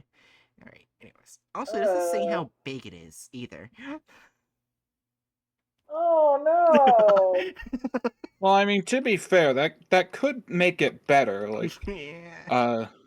like if it's microscopic crystals of boron. Let me look up boron. I hope I'm wrong and that it's a liquid. I hope I'm wrong. I hope I'm Well, wrong. it's saying crystals. Crystals are like definitionally solids. Yeah, it is a solid. I Yeah. looked it up. It is solid. It is. Well, at room temperature. Oh my god, the next one's worse. 092-042. Listeners' bodies exude pentagonal ingots of elemental manganese. It's. Ma- Let me just look. Manganese. Is it manganese? Okay. anyways, ingots cease to materialize upon a conclusion of CD, but do not dematerialize. Listeners succumb to acute manganese poisoning within 24 hours. Fun fact. Manganese is also extremely combustible. So if an open flame was anywhere near them while they were listening to that, they would have exploded. Also, I'm going to say that manganese is actually toxic for humans. Yeah. Well, yeah, it mentioned that they all died to manganese poisoning. Yeah. Yeah, that would kill you. Yeah. So yeah. 092-043, listeners' bodies exude pentagonal nodules of elemental cesium. Officers killed by cesium burns within 8 minutes. Okay, I don't think we need to keep reading this. Yeah. I wonder Let's if move on Wesley to. become 5 years old, 5 months, week. Oh, 5 days old. Bruh. Okay, so we got enough of 092, I'm guessing. 019 can just randomly turn people into newborns. You know What's what? up with these I think I know what we should rate this group. They are such selfish little fuckers that I think they would go under chaotic neutral. That was my thought as well. Alright. But also, like, as a quick side note, Mm-hmm. what the fuck is up with our luck getting, like, with Bright reading SCPs that fucking rewind people's brains? So we Yeah, already. So you said, which one? chaotic neutral. Chaotic Oh, make sure neutral. we get one in each category. Well, Okay, we let's didn't hope get any in the good we category yet. yeah, we haven't gotten anything good. That's promising. I mean, each one kills people at least a little. All right. The next one is the Black Queen. Ah. Overview. Very little conclusive information has been recovered about the person of interest called the Black Queen. She claims the given name Alison Chow, the name of the daughter of researcher Dr. Redacted Gears and Redacted Chow, before Gears' recruitment by the Foundation. The Black Queen possesses unusual knowledge of Foundation structure and activities and contain anomalies. The reason for this unusual knowledge has yet to be conclusively identified, but it appears to be gained partially through anomalous means, including the possibility of extra universal information sources. She has repeatedly been able to breach Foundation security utilizing this information, in addition to classified anomalous means. Conflicting reports exist of the Black Queen's activities and motivations, likely due to multiple individuals or deliberate counterintelligence. Initial reports characterize her as malevolent, murderous, and destructive. Other reports characterize her as neutral or benevolent. All intelligence indicates her hostility towards the Foundation. There are reports of the Black Queen's involvement with the most major groups of interest known to the Foundation, along with several world governments. Unverified sources claim that she is the same individual as LS of the Serpent's Hand, and that LS stands for Little Sister. The reason for this unusual close connection is possibly due to the Black Queen's use of the Wanderer's Library. Intelligence indicates that the presence of multiple other individuals also calling themselves the Black Queen. The nature and origin of these individuals is inconclusive.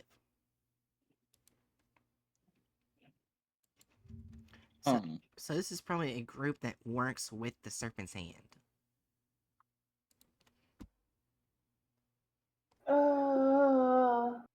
We do have a few SCPs. Yeah, now we've just got the slight issue of like, okay, so they oppose the Foundation. Right. That could be either good or bad. Mm-hmm. Uh,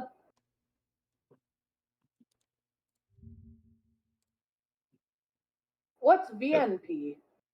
Did one of those just say Ragnarok? What do you mean? Yeah, Ragnarok right there, 72. Oh yeah, sure does. What's a Huh. VNP? What? Under documents about us, it shows SCPs, and then it shows a VNP. A VNP 8050? I don't know what that is. Oh, it's a transcript file. Oh, Oh wait, it's different type of anomaly? I don't understand it.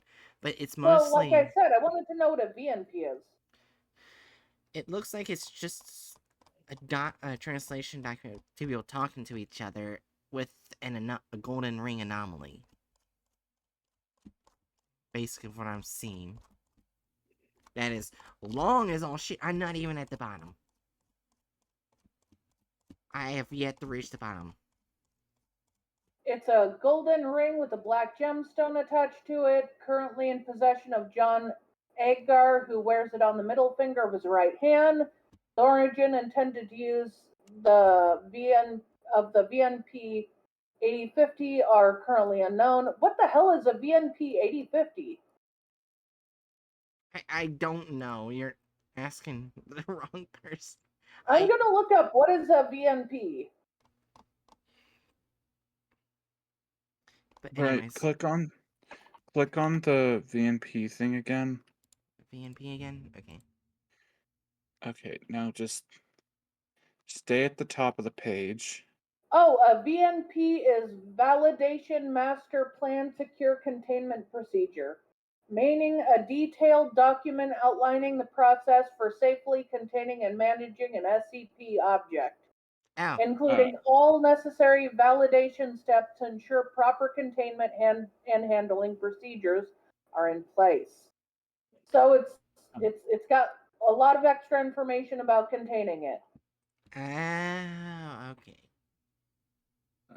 So this is just basically a giant containment procedures document. With a little bit on the SCP. Yeah. Okay. Alright, so first SCP, 4056. Description: SCP-4056 is a facility located in northern Alaska. 4056 contains approximately 550 different humanoids in cryogenic stasis chambers. While each of these humanoids varies from each other slightly in appearance, genetic analysis shows that their DNA is identical to that of Director Charles Ogden Gears. Did she clone her father? Yes? Apparently a few times. Yeah. The stasis chambers in which each humanoid is housed appears to be powered by harnessing the cold temperatures and turning the lack of heat into an energy source. The technology used to do this is not well understood and is theorized to be anomalous in nature. Additionally, each chamber is branded with a logo that resembles that of Prometheus Labs. Another group of interest. Except for a few key differences, Foundation contacts at Prometheus Labs have confirmed that no such cryogenic stasis cells have been developed by the company, nor have they developed technology capable of harnessing energy from the cold as these machines have. 4056 contains a single furnished room that contains a bed and changes of clothes. I'm guessing that it was developed by an alternate reality version of the group. Yeah. Portrayed with an ample and single charge. James, nice, let's see. Resembling director. A picture of a man resembling Director Charles Ogden Gears at age 34 with a woman resembling his wife. Yeah, it's basically what it looks like.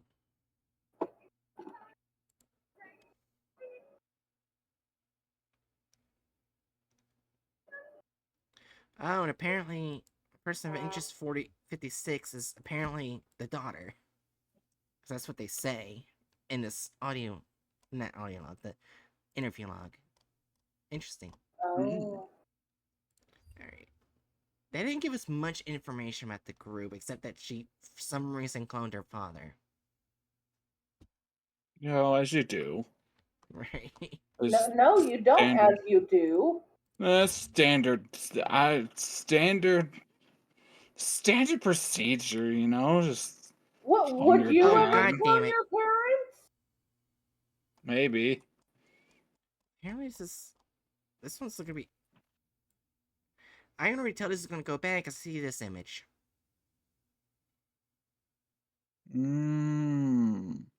But it's not... I don't see a description of the anomaly. Are you kidding me? 2 groups that are bad. This poor anomaly.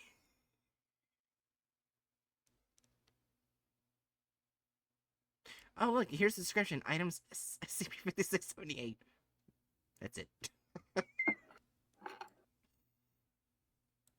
Wow, what? That sounds like it has a lot of information on it, but the only like for sure thing about it is that it exists. So let's look at something more solid. Yeah. Let's see. Let's go to the Japanese branch. 29th. Oh, this is a Keter. So we'll be seeing this at some point. And that's already terrifying right there. Ooh. Alright. Description: SCP-2910-JP are anomalous entities with the appearance similar to various small mammals in an order of the order Carnivora, possessing strong individual differences across each instance. Initially, the tissue structure does not match that of any living organism existing in nature, and tissue fragments taken from instances quickly disintegrate into ash. At present, there is only one instance of this SCP in Foundation custody. Instance is 32 centimeters long and 1.7 kilograms in weight, with silvery white fur and blue eyes. Guessing that right there. So No. the instances all are like they look like cute foxes, but they're not fox. Well, in the order Carnivora. So anything in that... in there. Oh, carnivora. Yeah. Oh, so it could be something bear related, cat related, Yeah. dog related. Okay. It could be anything. Aren't most stellids in there? No, it said carnivora. So it's not anything. Well, I mean, it's just anything within carnivora. Yeah. That's what I meant. Sorry. Anyways. Like deer wouldn't be under there. Ungulates in general wouldn't be under there. I'll shut up. My favorite activity is my brain just fucking died. Never mind. Yeah. Anyways. Today... It's too bad they're only carnivores because I would love to see an evil prairie dog that turns into ash. I'm sorry, just imagine before I die. Woohoo! Yeah. Anyways. I'm sorry. Today, the Foundation has recorded the existence of at least 28 different instances of this SCP, some of which appear to be alive and uncontained, but are inaccessible from baseline reality. Their current locations are unknown. This anomaly possesses intelligence equivalent to that of an adult human, with each individual possessing a distinct personality. Instances are capable of speaking through unknown bodily processes, and always utilize language that is understandable to the intelligent listener. It also appears that instances are able to communicate remotely through currently unknown means. The main manifestation of this anomaly, of this SCP's anomalous properties, occurs in human females. If communication is attempted between an instance of 2910-JP and a female subject, an agreement is reached between them to comply with certain unknown criteria, the subject gains limited thaumatological properties, resulting in a common condition known as pseudo-type blue. Basically, prior version of containment procedures, these individuals were referred to as 2910-JP-A. This subject is capable of manifesting Eve through thaumatically appropriate methods, utilizing ontoglyphs, kinetoglyphs, or other informal ritual tools. SCP-2910-JP instances appear to transmit partial knowledge of these techniques. However, there have been no confirmed cases in which a subject manifested such a high concentration of Eve that requires some kind of substance as a catalyst, and the thaumaturgy that can be used is at a level that can be achieved only by psychological modulation, such as intangible rays, heat, etc. It is assumed that this is limited to things that take the form of propulsion, etc. The backlash upon manifestation is assumed to be taken care of by the accompanying 2910-JP instance, and it appears to be offset to a scale that is unrecognizable from the outside through the reality modification exercised by the instance. No means have been discovered for the subject to escape from its influence other than through their own death. So, Bright, never go near those. Ow. Anyways, furthermore, Never go near there. The only freedom from it would be death. yeah. Furthermore, if the female targeted by an instance is a neutral type blue, the results of modifications the instance makes to the target will manifest as an increase in Eve capacity that can be exercised. SCP-2910-JP instances possess reality-altering abilities similar to humanoid entities classified as type greens. As observed to date, instances have spontaneously produced brooms, black robes, and wands that can be used as ritual tools.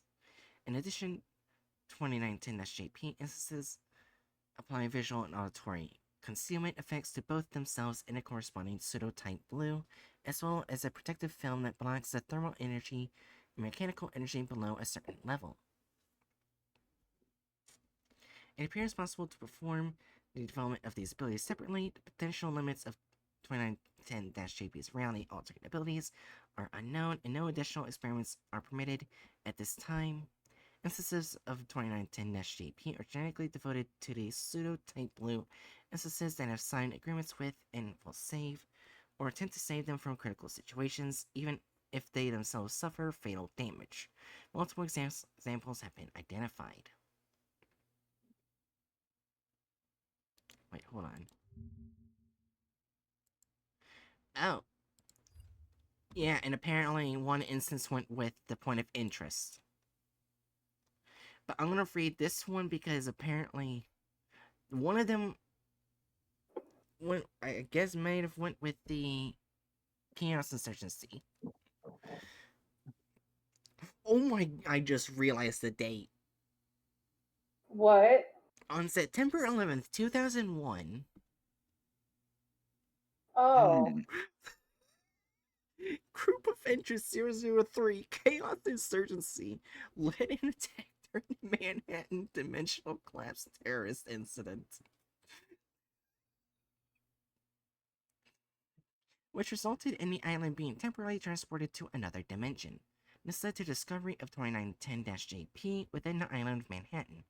The following is a video recorded of the Operation Retake Manhattan conducted by joint forces of the Foundation and Go Occult Coalition and supporting organizations including the Horizon Initiative on September 14th to 15th, 2001, where the clear involvement of various 2910-JP instances have been confirmed. It should be noted that there is a high possibility that there are instances of 2910-JP at the scene of the incident that were not recorded in these videos.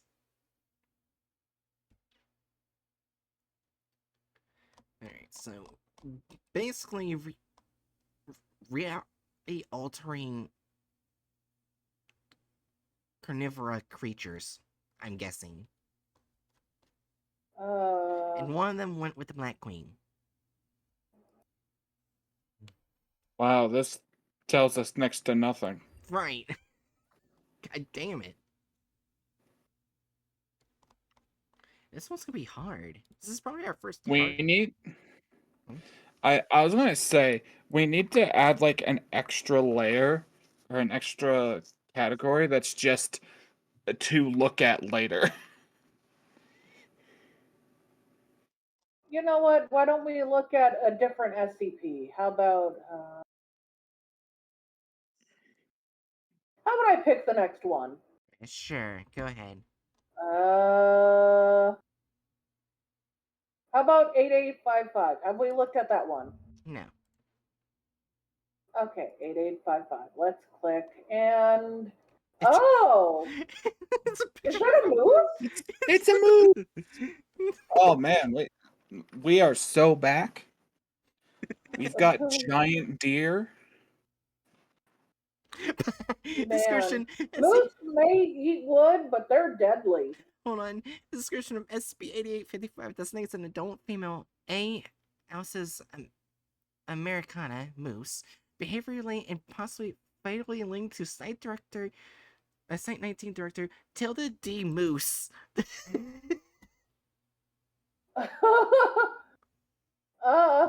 Did Also I bright. accidentally click on an SCP that's also a site You're gonna say something, I Hatchet? guess.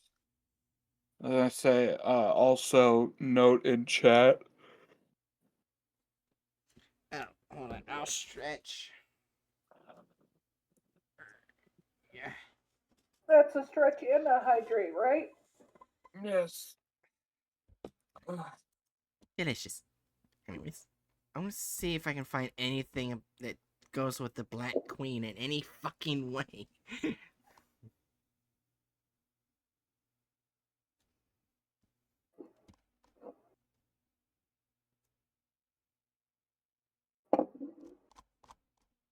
So far, it's just Professor Moose. Oh no, Professor Alsfart and Director Moose. You should flirt with your bosses unbecoming. Wait, how long were you planning to stream? I can go. I don't have a limit tonight. No.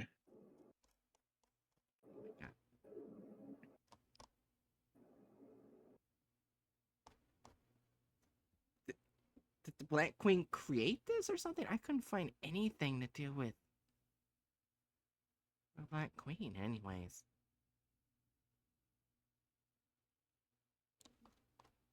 I'm confused.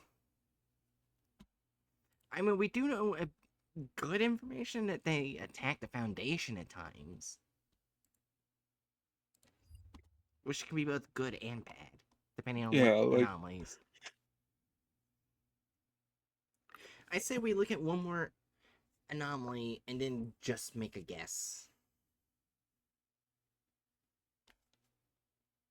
like I said, I Yeah. feel like we should make another level on the tier list that's like at the bottom and it's just to be determined or something like that. Mm. Like for us to come back to later. When we have I don't know. I don't know. I'm not all here right now. Air fine.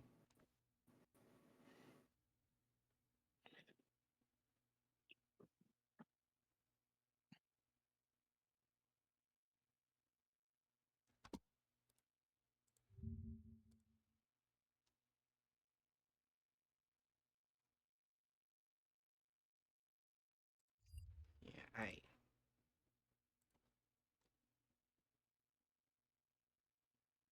I'm not seeing anything about the Black Queen here either. Well, I say something about her father. Father's here.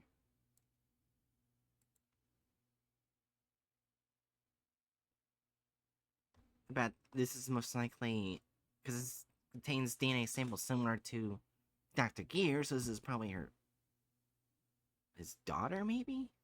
Another SCP that's his daughter?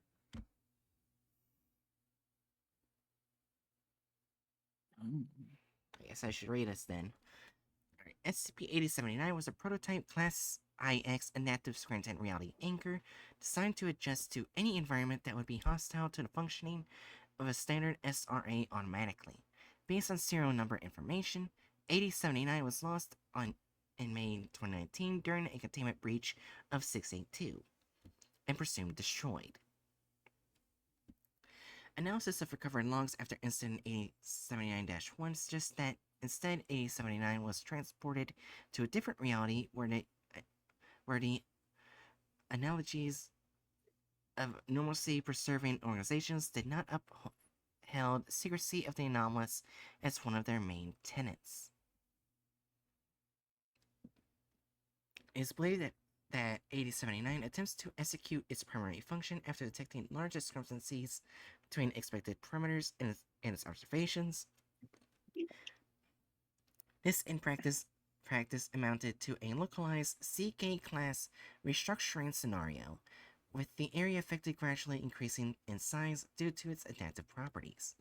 In turn, this prompted several destruction attempts by the inhabitants of said reality, leading to its eventual destruction of an unknown individual, point of interest 8079, during Incident 8079-1. 8079 is irreparably damaged to an extent where it is no longer capable of performing its main function. Furthermore, its effects now appear to be reversed, as it disrupts the normal functioning of all reality stabilization artifacts in its vicinity. In particular, any kind of SRA brought within its containment chamber has violently exploded after an average of 31 minutes.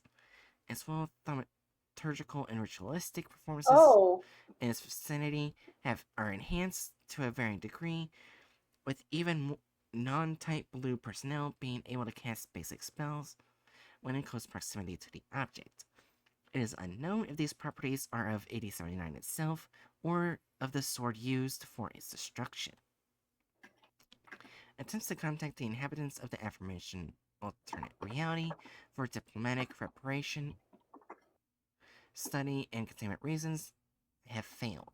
It is believed that contact is actively being disrupted by their side.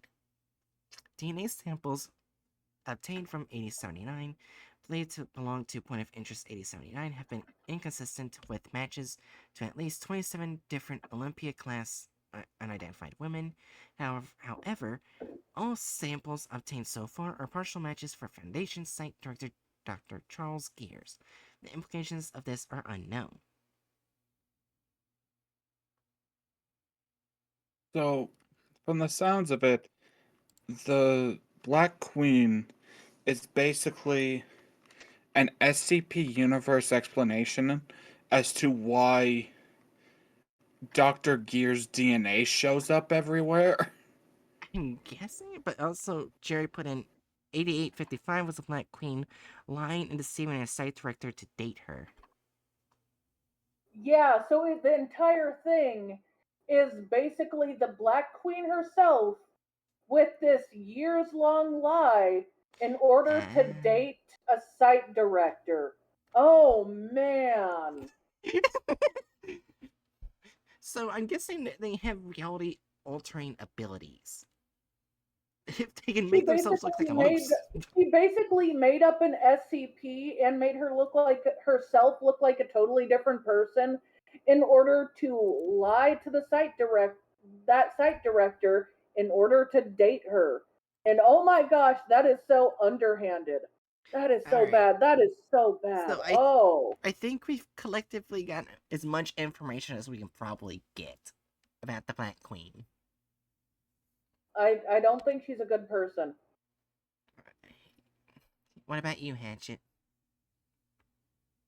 I don't fucking know. Well, in 8855, I believe it was, she literally made an SCP up, made it look real, and basically used the SCP to to date the site director while like being a fake person and helping her with the SCP that So, was fake. What I'm seeing is this is most likely a reality bender or a group of reality benders just wanting to do whatever the fuck they want. Oh, I think that's chaotic neutral, but yeah. And sometimes aiding the serpent's hand for some reason. I'll not argue with chaotic neutral. Yeah.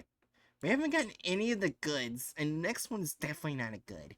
Because it's the Chaos Insurgency. I'm sure we'll get at That's least right. one good. Not with this one. Well, yeah, I'm just thinking the weed group, that'll be good. Group. Yeah. Really, the Chaos Insurgency one is long. Anyways, overview. The Chaos Insurgency is a splinter group of the Foundation created by a rogue cell that went AWOL with several SCP objects in 1924.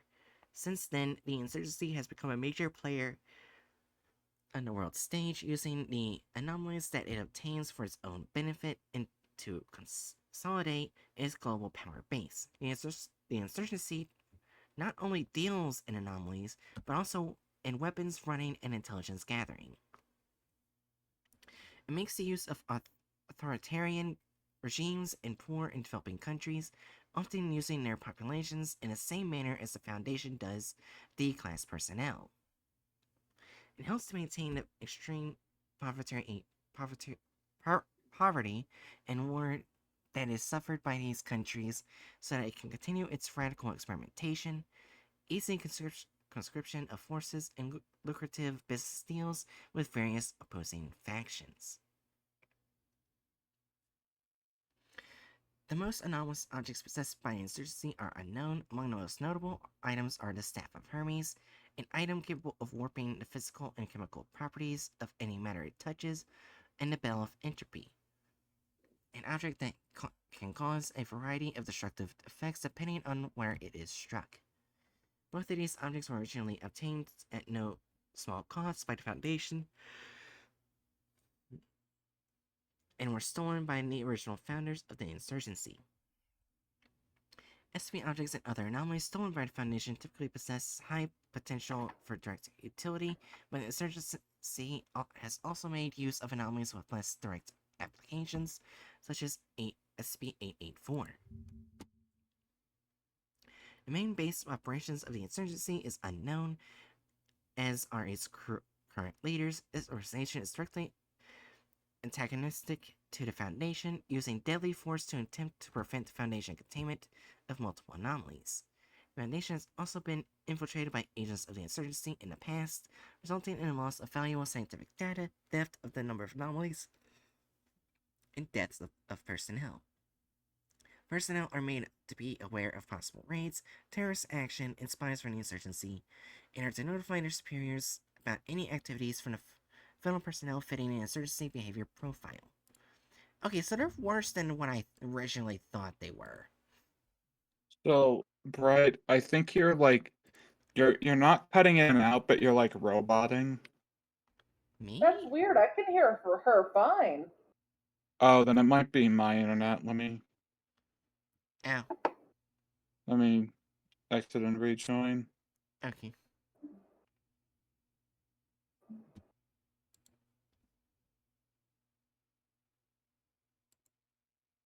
So I was starting to get worried, like, was I gonna start roboting on stream? Oh boy. And I love Darren's response. So it is the US. Fair enough.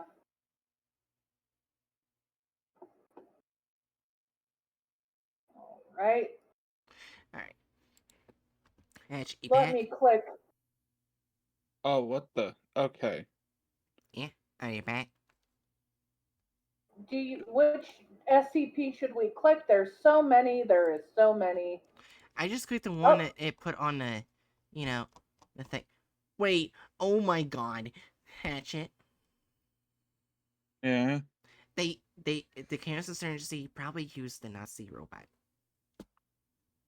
Oh, Oh. 750. It's right here. Great. Of course, of all people. Just great. Oh. Anyways, I'm just gonna read the one that's in the article, because it does say them in the article as well. I mean, in the description. No, right. Anyways, description. SCP-884-4 is a men's shaving mirror made of glass and ivory, presumably constructed at some point around 1914. It is the last remaining object in what was originally a complete set of men's grooming tools. The others have been lost to testing and theft early this century. Other notable examples include 884-2, alias the Razor, which was stolen by the Chaos Insurgency during their split with the Foundation, and 884-6, alias the Comb, which was neutralized following incident 884-6-5 4172. 884-4 possesses a mild hallucinogenic quality. Subjects who have used it while shaving reported an inability to perceive the removal of hair, causing repeated attempts to shave areas of the face that, in reality, have already been shaved. This usually results in irritation and has, in one instance, contributed to the accidental severing of the carotid artery. Carotid artery. Carotid artery. Got it. That means the throat. All right, I'm gonna see. Hopefully, we can see -2 in the original collection. Yes, we can. Okay, we can see which one the Chaos Insurgency took. SCP-884-2, the Razor, with the exception of -4 and -6, both of which were or are in the Foundation's possession. More information on -2 exists with any other object in the collection. -2 was a straight-edged folding razor with what appeared to be a silver blade and an ivory handle. When opened, the razor blade could be drawn through the air, forming a kind of nanoscopic event. Following documents refer this event as a cut in the surface of the universe, which comes across as more dramatic than strictly necessary, but typical for documents written at the time. The event itself was not able to be properly studied at the time due to a lack of necessary instruments, but the size was estimated by analyzing the damage caused by it. The event created was capable of slicing through any object which passed through the space it occupied. Regardless of speed or approach to the event, tested materials which were severed included steel, iron, lead, wood, gold, diamond, aluminum, and the skin and flesh of various living creatures. Tests with heavier elements were forbidden following the death of 3 researchers in an event which was unfortunately expunged from original documents. The event itself degrades over time, becoming duller as the universe heals. This will lead to objects passing through it and encountering slight resistance while still being cut, then a firmer location which does not cut, then a sensation of thicker air. A correlation was found between the sharpness of the razor and the duration of the event.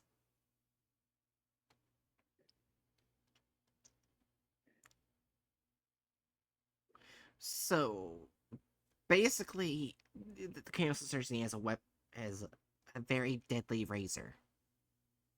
That can cut through the universe. Yeah. That's normal. Here's one thing I want to No. see: the shaving cup and oh, sorry, you were gonna say something, Hatchet?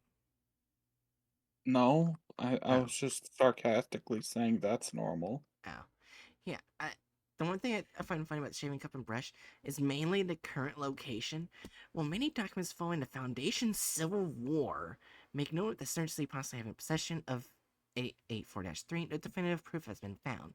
Last reference to it before the war makes note that it was placed in deep storage. At a redaction location, no further information is available. There was a civil war at the Foundation? I would imagine that is referring to the split from, Yeah. like the Chaos Insurgency split from the Foundation. So yeah, basically we got some information about what one thing that Chaos Insurgency took, which is quite horrifying. Alright.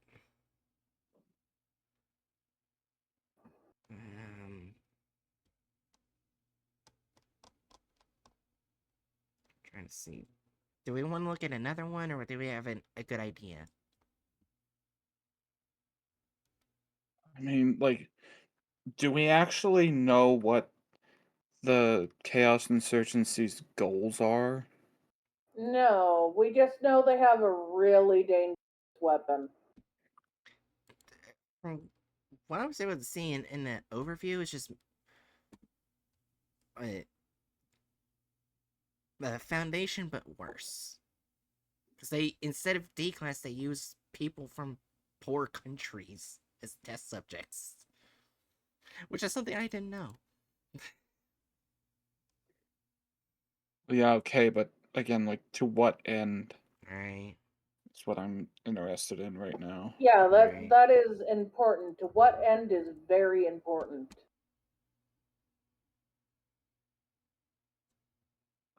We don't know their goals at all.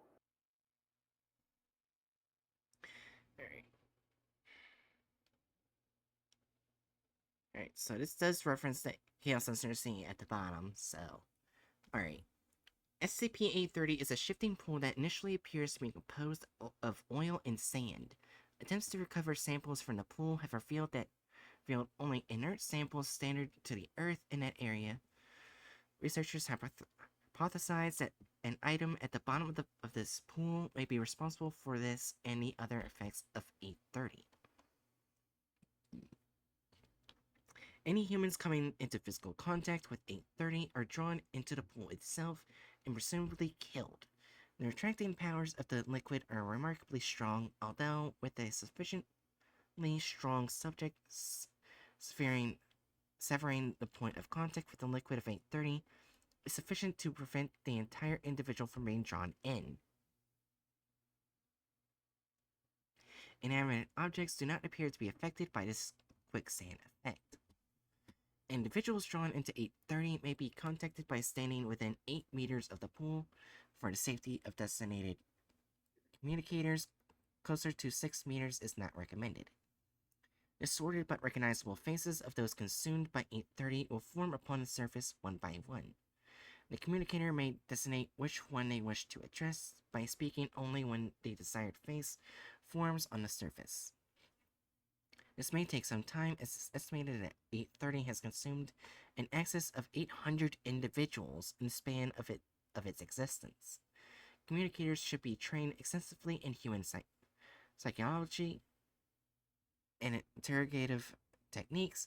Chief characteristics of the faces of 830 include remorse or regret for the actions directly leading to their consumption by 830, and complaints of excruciating pain.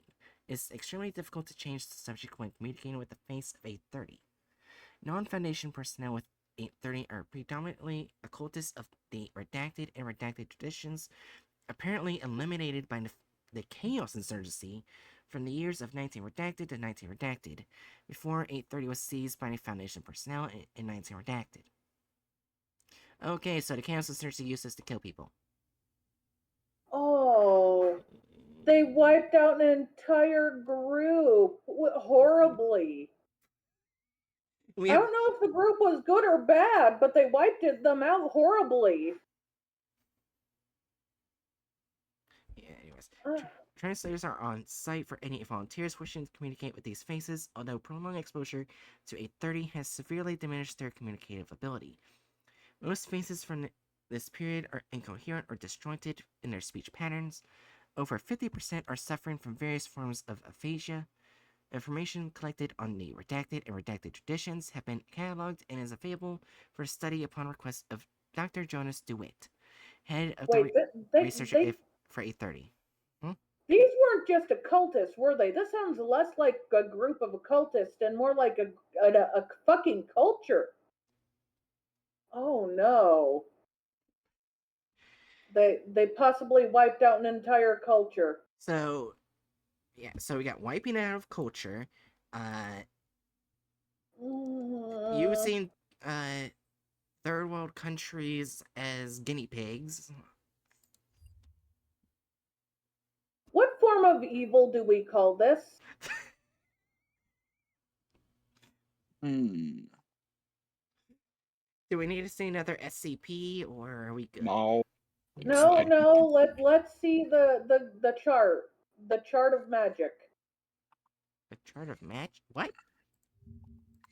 The good, evil, other things chart. Oh, this.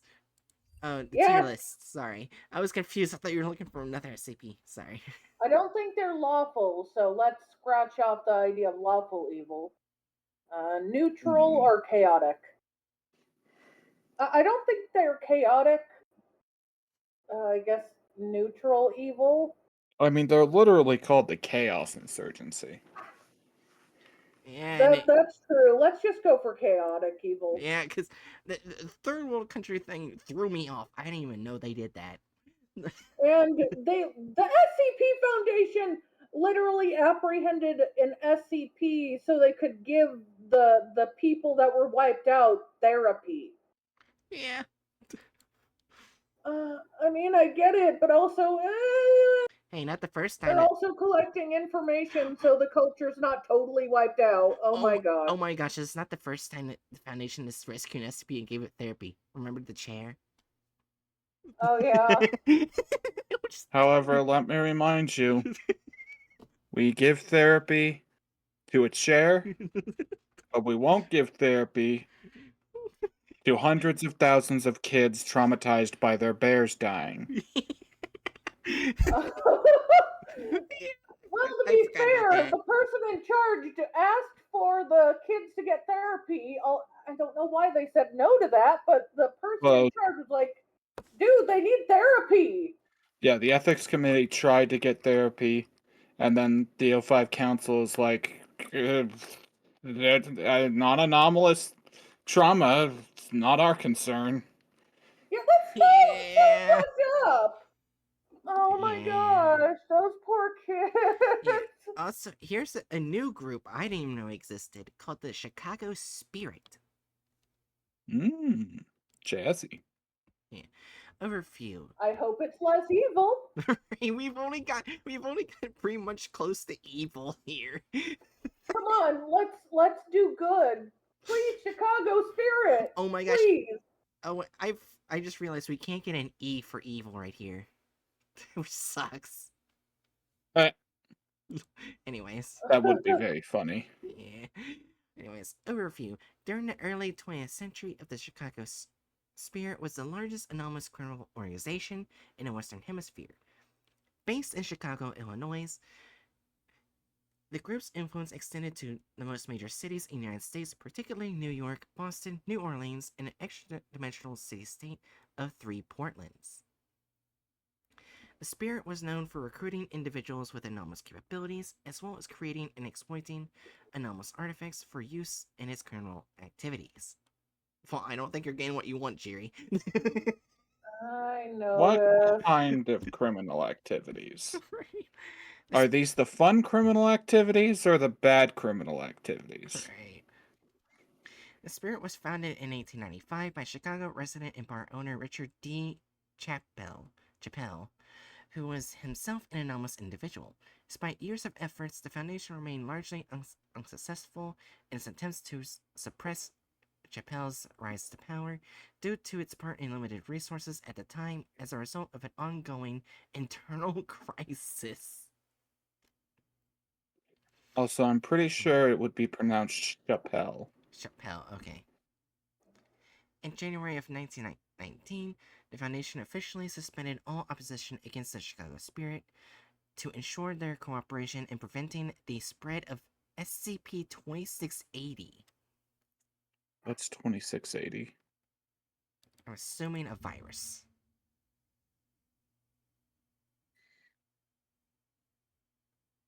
Oh, current version. Let's see. Yep, it's an unidentified species of microvirus. Oh, fun. It's most commonly inside Bud Light and Coors Light beer. Of course. Well, damn. Anyways. I don't need to worry because like Abraham Lincoln, I don't drink alcohol. I don't drink alcohol either anymore. Though for different reasons. Anyways. Once allowed to operate unimpeded, the Spirit flourished into a nationwide syndicate and eventually became a driving force in the illegal distribution of alcohol during the Prohibition era.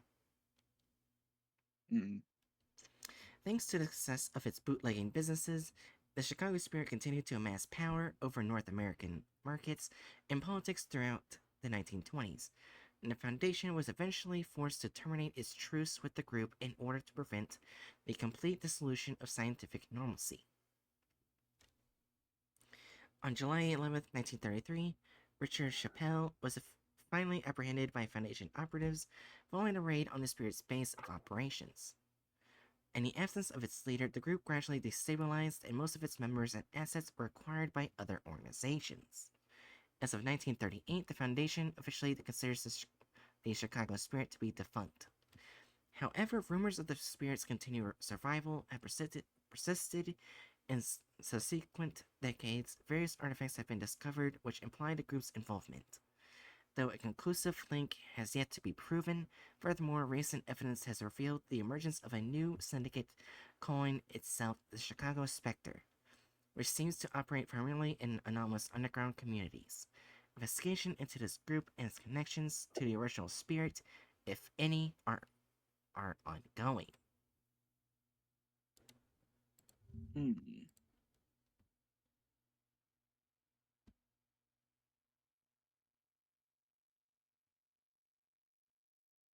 Uh, Oh, we got a first gen 638, apparently connected to Chicago Spirit.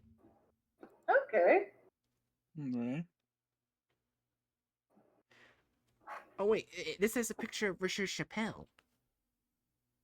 Hmm. Oh. Okay, so this probably give us a good amount of information. Yeah. All right, which is good. This is. Oh, kind of wish that we had it for the Black Queen, but we got it here now. Well, we had a lot in the one SCP that everyone but me skipped. Right. Sorry. There was a weird amount on her in that one. I think Right. we were just thrown off because it wasn't very direct about it. All right. Anyways, description: SCP-638 was the Pulaski. Pulaski. How do I say that? Lasky. Pulaski crew, an organized crime squad active in the 1910s as part of the larger Chicago Spirit. While Chicago Spirit boss Richard D. Chappelle was not a member, he organized the group and led their only major heist in 1914. The Pulaski crew was comprised of 5 anomalous individuals designated 638 A through E. Dash A, Louis Bigel Bernstein, 31 Jewish American pyromancer. Hmm. Dash B, Mads Moody, 38, American anomalous strength. Dash C, Giuseppe Parmonto, Fury, 34, Italian American anomalously persuasive. Dash D and Dash E, Num and Tum, 41 Chinese twin thaumaturgies. This is just the Avengers, but Prohibition era crime syndicate. Yes. Alright. 638. I don't really consider like Prohibition gang to be like inertly evil. Yeah. They Yeah, just no, I don't either. 638 led But by. Right.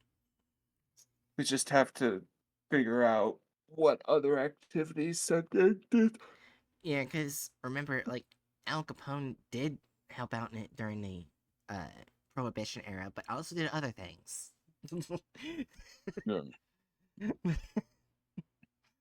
So And they got him on tax evasion. yeah. god damn. Yeah. 638, led by Chappelle, used their anomalous abilities to perpetrate the 1914 heist of the Federal Reserve Bank of Chicago over the course of 19 minutes. 638 was able to eliminate security, take hostages, and gain access to the vault, which contained 2,000 short tons of gold bullion as part of a classified government handoff.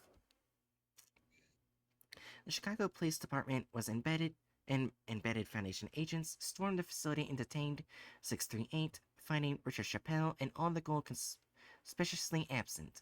Embedded agent Chad Pick began performing preliminary interviews on the members of 638 to attempt to ascertain the location of the bullion and the whereabouts of Richard D. Chappelle. Huh. So they got away basically got away with ice. But there's also right here a bridge historical report. Huh. Alright. Day following the arrest of 638, embedded agent Chad Pig failed to clock in at Precinct 17 of the Chicago Police Department. The following day, a concerned coworker investigated his apartment, finding the door blown off its hinges. The interior of the apartment was wrecked, showing signs of significant struggle. Blood was splattered across the ripped furniture and shredded wallpaper. Detective Pig's corpse was discovered stuffed into a closet and in an advanced state of decomposition, indicating he had been deceased for at least a week prior to the heist. Tufts of hair were missing from his scalp, although he had sustained heavy internal trauma and beating. The cause of death was determined to be exsanguination. Fuck. Exsanguination. Exsanguination. Thank you. It's the big word for bleeding out, Bright. Shut up. You're Blood into death. horror stuff and you don't know how to say exsanguination? It's not a stabby thing. You know how she is. If it's a weapon, she can pronounce it. Still, she's like deep into horror stuff. I expect her to know how to say a common word used to describe bleeding out. Shut up. Anyways, after additional I officers. won't. Shut up. After additional officers arrived at the scene, the bodies of Dash D and Dash E were discovered stuffed into a large garbage receptacle in an alley behind the building, wrapped in a canvas. Causes of death were a single gunshot wound to the head apiece. It is unclear how or when either individual escaped the police precinct. Richard Davis Chappelle remains at large. The spoils of the heist have never been recovered. Okay, so they do other crimes than just a prohibition. Yeah. So they're not evil, but they're not good. Oh, and apparently everyone in 638 is neutralized. What? No shit?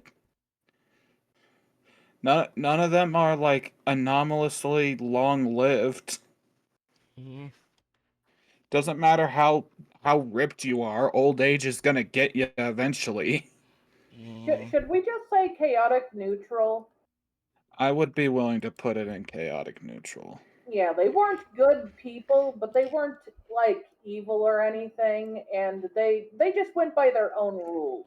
So Yeah. that SCP gave us a lot of information. Yeah. Oh god, not Yeah. them. What? The children of the Scarlet King. Hey, you think there's gonna be lawful evil or chaotic evil? Let's find out. Right. Overview. The Children of the Scarlet King are a series of churches, organizations, individuals, and movements associated with the pluripotent entity known as the Scarlet King. While the majority of children share a set of key beliefs, the nature of their organizations, even their doctrine, varies greatly between manifestations. Discerning the children from mundane groups of interest has thus proven difficult for the Foundation. The true nature of the Scarlet King, or if it exists at all, is unknown.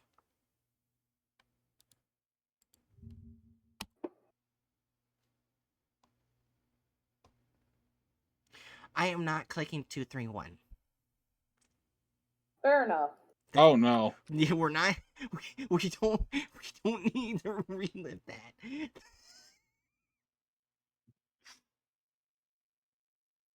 We already know about one SCP. I don't remember its name, but the Hanged Man. Oh yeah, because they're. I think. I can't remember if they're like cousins or brothers. Hing King. Yeah. I can't remember which, but they're somehow related. So, I guess like the main question Mm-hmm. is like they're working for the Scarlet King. Mm-hmm. What does the Scarlet King want? Complete utter destruction of all of humanity and their suffering. Okay. Does the Scarlet King want to set up some kind of world order surrounding that? Doubtful. It's just complete destruction. Yes. It was made very clear in many stories of the Scarlet King that he just destroys everything. He don't give a fuck. Okay, then I would lean towards saying chaotic evil and moving on. Alright. Yeah.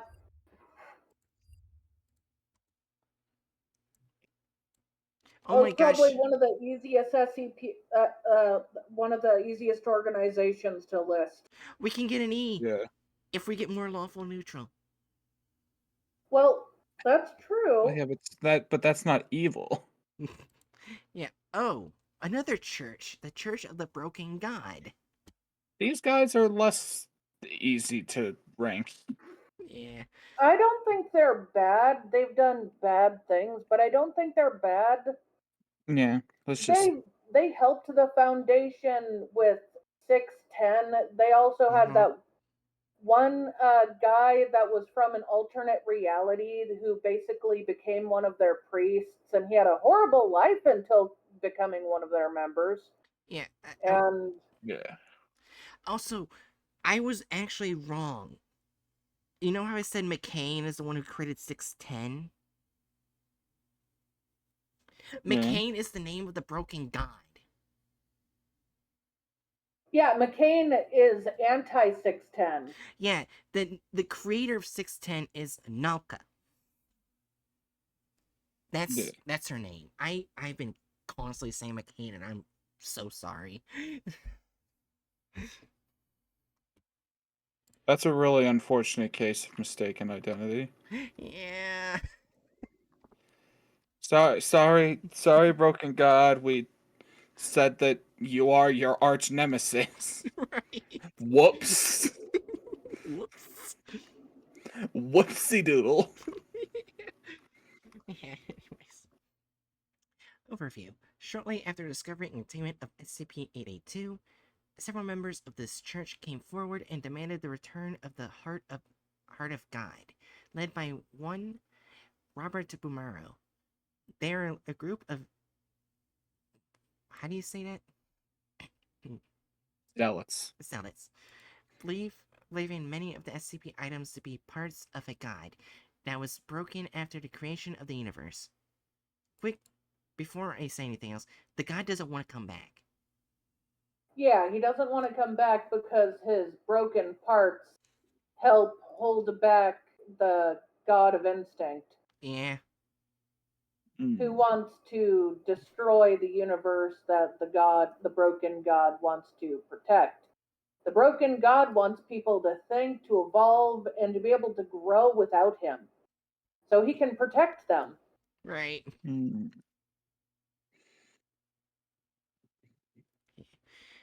By restoring it to its whole state, they will also gain godhood. Since first contact, 3 other key components of the god have also been tentatively identified: SCP-217, SCP-271, and SCP-1139. They are extremely hostile to Foundation operatives, branding them heretics, and will attempt to kill operatives and break containment of SCP items. It is unknown how they are able to detect these items, but they have shown their ability to do so with frightening accuracy. In addition, they have shown a remarkable ability to resist the mental effects of SCP items, notably 882 and its mental lore. The Church is viewed as a threat to both the SCP Foundation and mankind. Members are to be detained by force or eliminated by whatever means deemed necessary by the Foundation agents. I know what 2718 is, and that's the clockwork virus. Yeah. I don't know what 271 or 1139 is.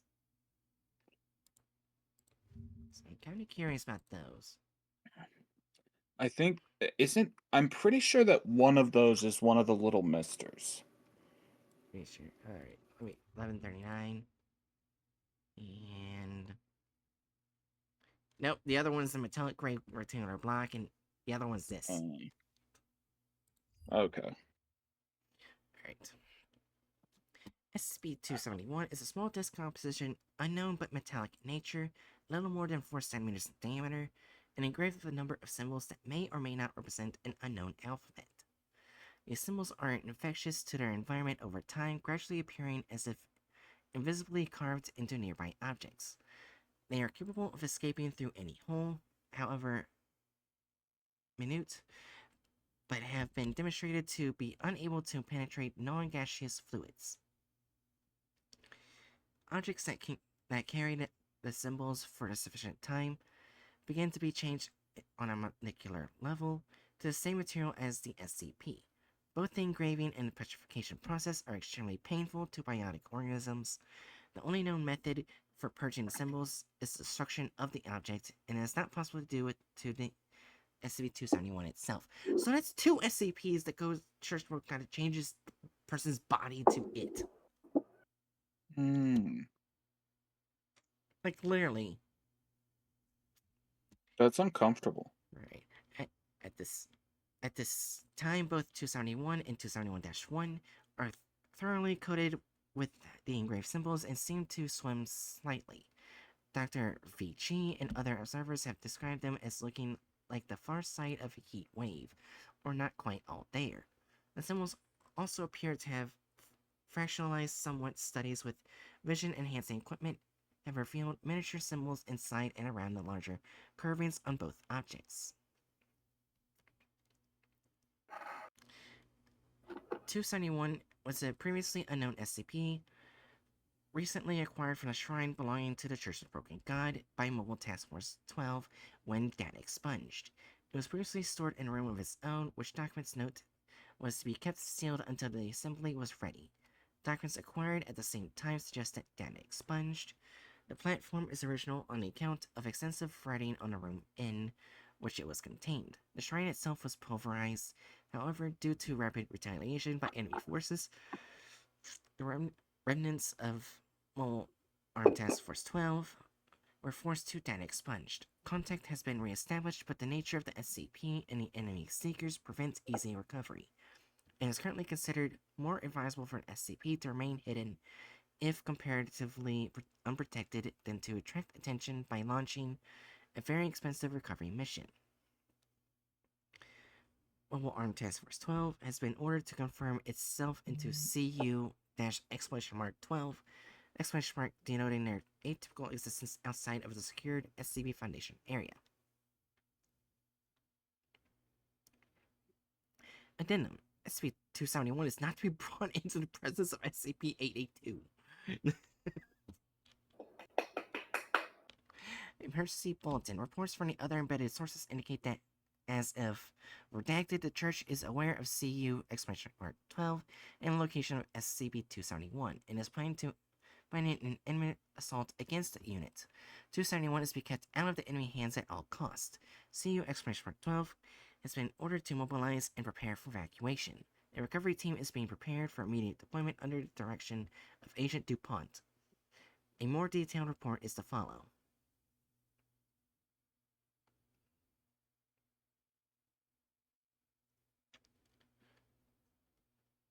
So, basically what we're getting so far, the Church of Broken God and SCP Foundation do not like each other. Yep. Which makes sense because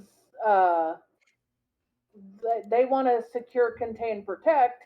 Also, the SCP Foundation has heard from the pieces of the god that they've secured and protected that it does not want to be put together. And plus, when it does go together, it goes on a rampage. Yeah. Okay, I kind of want to know what 882 is and why it can't be put near each other. Alright. SCP-882 appears to be a random assembly of gears, cables, pulleys, screws, and belts, all made of an amalgam of various metals. Object size at time of recovery was approximately 87 cubic meters. Current size is approximately 12 cubic meters. 882's rust quickly in seawater. No identifiable energy source has been found, but all components will begin to move if not coated in rust. 882 is completely silent at all times, no matter what level of activity 882 reaches. Oh, I see what it is. Any metal Yeah, touching this the is the, yeah, yeah, right here. this is the thing that like sucks metal in Yeah, and yeah, incorporates it into its itself. structure. Yeah. Uh-oh. Note, 882 is not to be brought in the vicinity of 271, which I already know, or is subject possibly contaminated by 217. How fun. Yeah. Alright. So, do we need to see another SCP, or...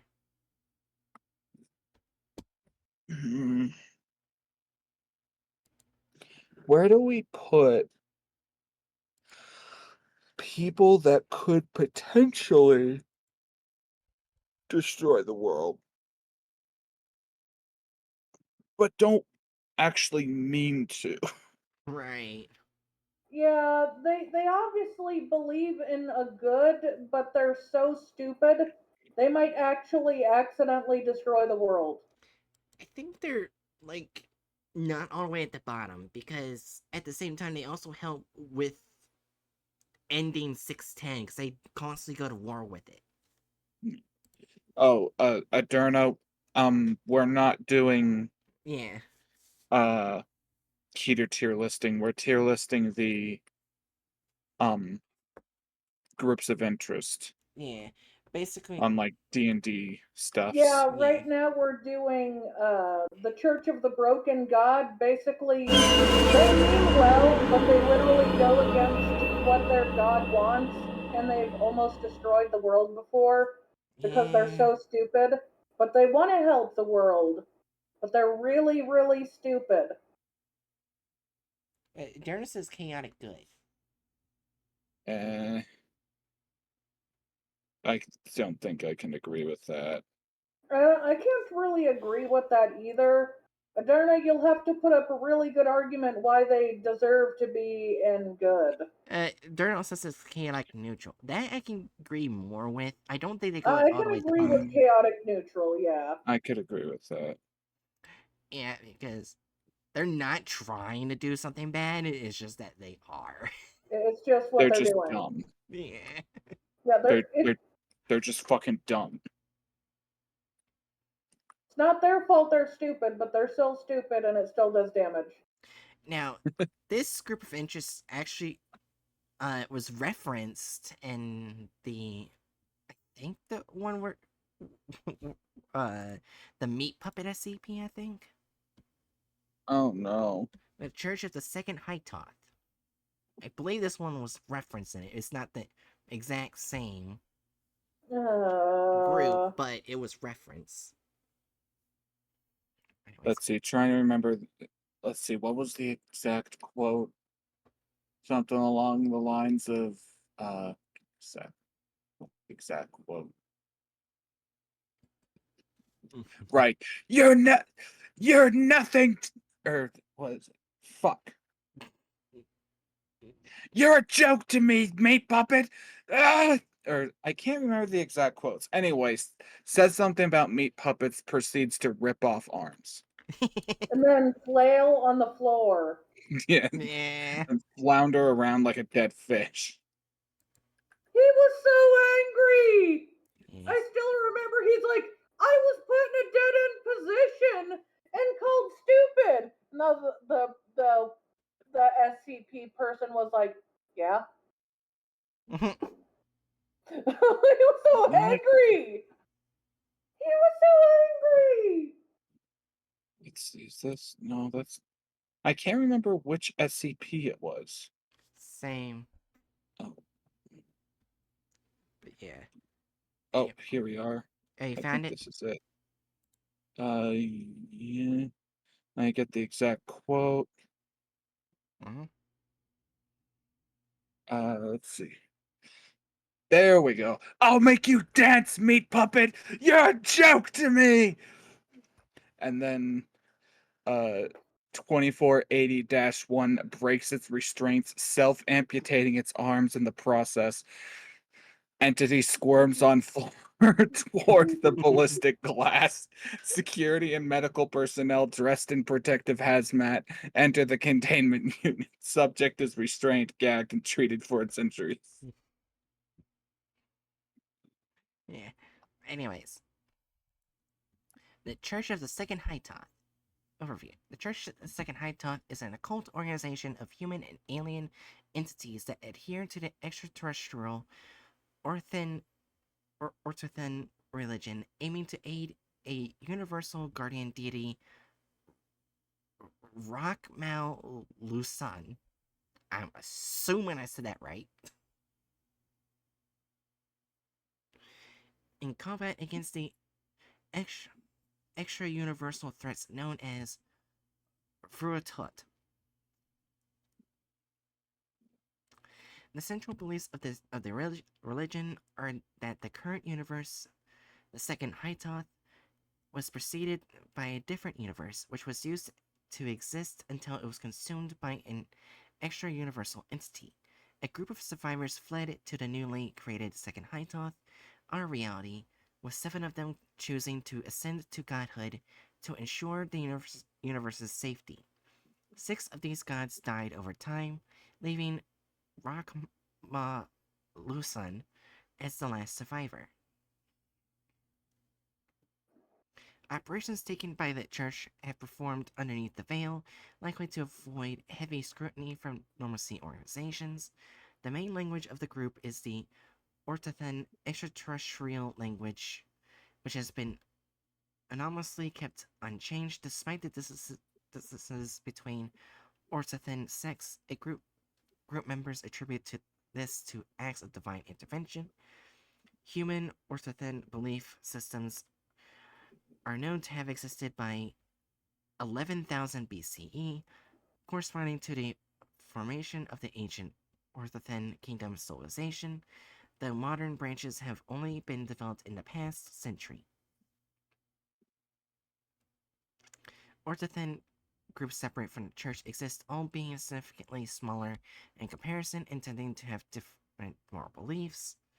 Beyond the church, the Orthothan religion has an interstellar and intergalactic presence, having initially emerged among extraterrestrial civilizations. Numerous such Orthothan civilizations are known to exist, with their full extent not yet ascertained. Among the largest of these is the Tarzan II Orthothan Coalition, a collection of Orthothan entities residing in globular cluster Tarzan II, at war with the hostile 12-star civilization. The only Orthothan civilization known to have entered the solar system is species of interest 002. It is presumed extinct. So, this group of interest is a cult that's trying to keep our universe from collapsing? Guess so. I guess they don't sound too bad. Can we actually put a group of interest on good? Well, I fine. guess we gotta ascertain whether or not like what they're doing is actually good. I know. okay. I'm just a little excited. Fair. I don't know why my mind went to do this, but I thought the hemophobia thing right here said homophobia. No, it's a fear of blood, not a fear of gay.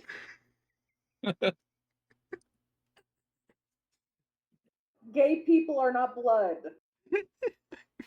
Sorry.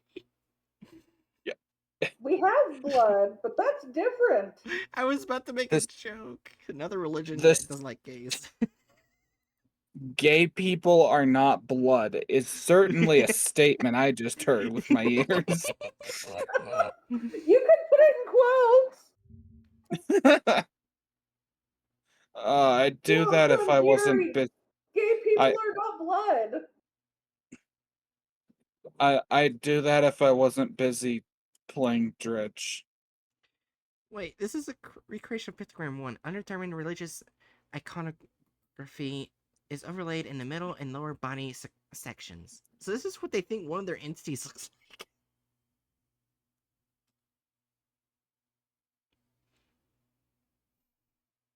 I like their smile.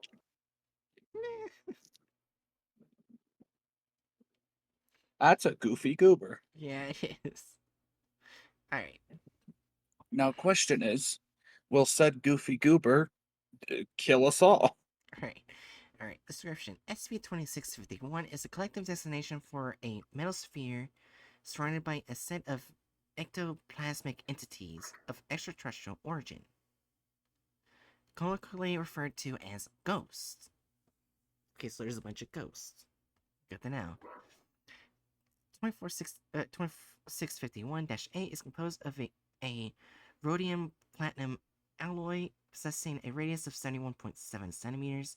The sphere depicts a landscape resembling current models of Earth's geography during the late Neoproterozoic era. Neoproterozoic era. Yeah, geologically a time frame from 1000 to 541 million years ago. Notably for severe glaciation, where ice sheets covered most of the planet, and the evolution of the earliest known multicellular organisms. With the outlines of continents and islands engraved on the surface. Notable deviations from the models are three circular islands off the west coast of the minor supercontinent Proto-Laurasia. Where is it? Yeah, Laurasia. Yeah. Laurasia, got it. And a ring-shaped lake on the East Antarctic Shield. The circular islands, the lake, and several other locations on the globe have what appear to be a stylized rendition of -B instances on them. Oh, which is this stuff, not the religious, it's these things. Electrical hums and other mechanical noises emanate from -A, indicating an interior structure through the globe's outer surface has blocked sonar imaging attempts. 2651-B1 through B10 float in a circular pattern around -A at a distance of approximately 1 meter. Limitations of cardiac counters prevent a full analysis of the anatomy of -B instances, though generally details have been ascertained. Each entity has a 1 meter tall upright conical body, with the main body and each limb segmented in a manner similar to arthropods. The body is divided into 3 sections. Connected to the base of the body are 4 legs, ending in circular feet. On the body's midsection are 6 tendrils, each 3 meters long and ending in a claw. 4 conical protrusions are on top of the body, likely a form of a sensory organ. A set of mandibles are on the bottom of the cone.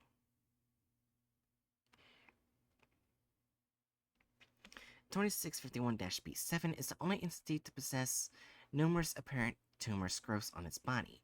Aside from the movement around 2651-A, the entities are largely inactive and are not experiencing a 2651-SKIA event. Normal activity consists of repeated convulsions, spasms of the limbs, and erratic mandible clicks. The only instance to not behave in this manner is B7, which is motionless and limp. 2651-C floats approximately 1 meter above 2651-A. The body is similar to that of -B, though the top body section is replaced with a large spherical object. This head sphere frequently changes its shape, tending to form symbols from a dialect of the Orthothan extraterrestrial language, and creating patterns of holes that it can vocalize. When not experiencing a SKIA event, -C behaves the same way as -B instances. Frequently, the phrases "myself failed" and "myself knew not" manifests on the sphere. 7 times a year, a SKIA event will occur in which -B instances and -C will reenact a ritual. The ritual is presumed to have been initially performed in the farm past during the creation of 2651. Though details on the event are lacking, refer to them for further information.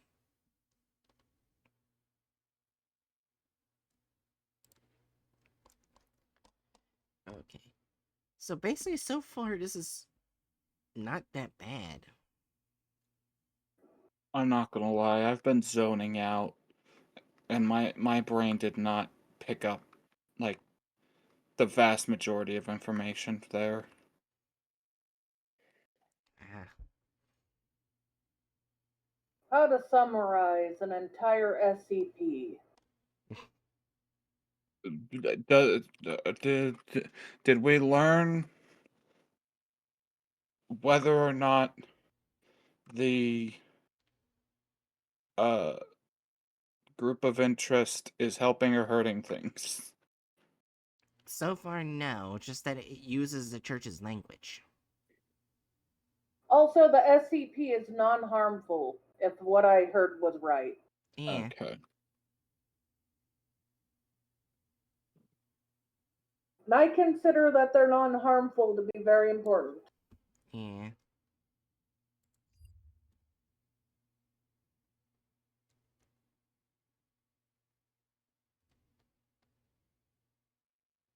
Hmm.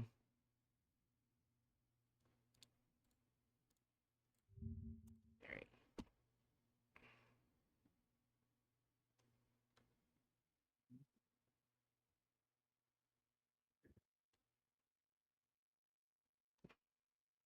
Oh my gosh.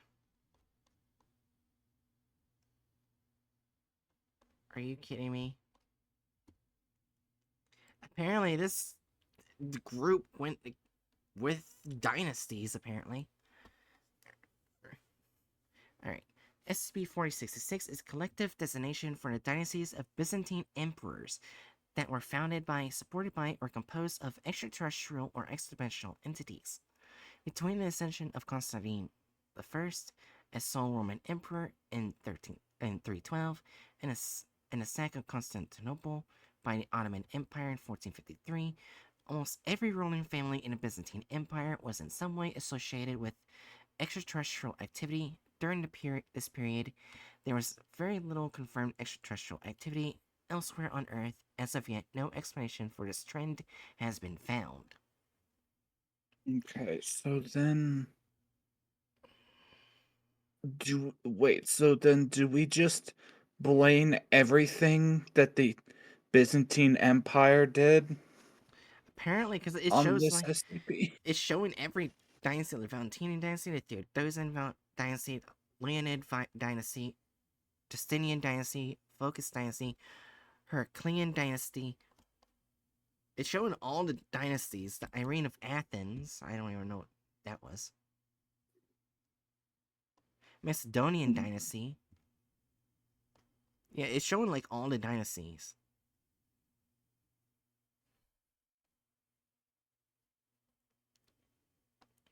So so they took over the Byzantine Empire. Okay.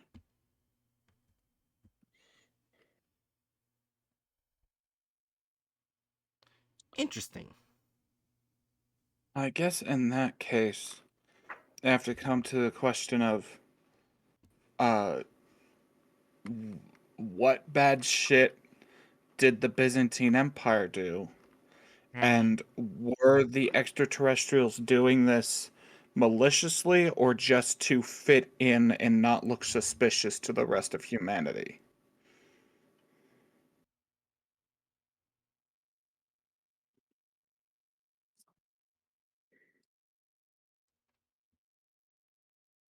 So, come to think of it, that's not even much of an excuse if they were doing some really awful shit.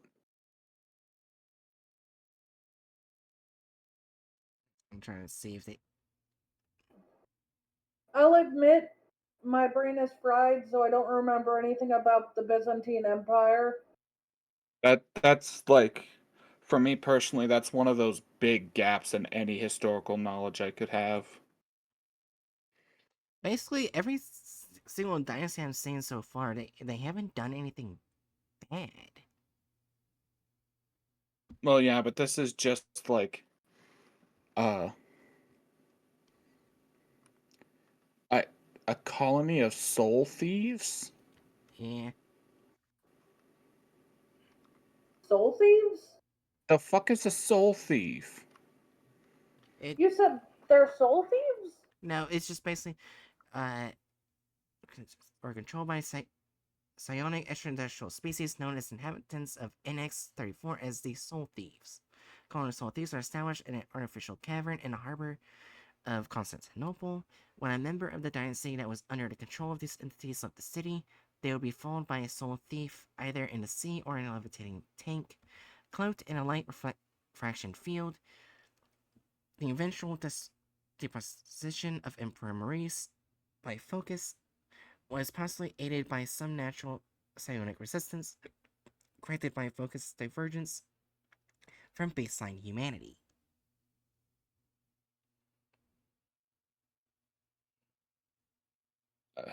Okay. Trying to see if there's anything bad that they said they did in here. Except for that part. Oh. Any Anastasios II, recovered in the remains of Anastasius II, revealed that this emperor was a humanoid robot controlled from a small cockpit within the chest cavity. The cockpit is sized for an entity between 15 and 20 centimeters in height, with at least 6 manipulating appendages. Anastasius II was powered by a small fusion reactor, which was damaged during its execution by Leo III. The identity of and fate of its pilot are unknown.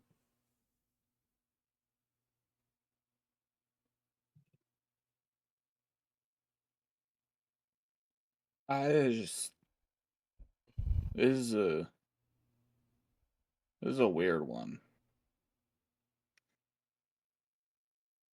It looks like they mainly took over to spread their belief. From what it looks like. Yeah, they don't seem evil, but they don't seem good. They're So not doing good, but they're not doing bad. okay, so what I think we need to do is Mhm. find information to ascertain like what the SCP Foundation actually knows about the deity they're worshiping. Like whether or not said being is genuinely a guardian being or is malevolent.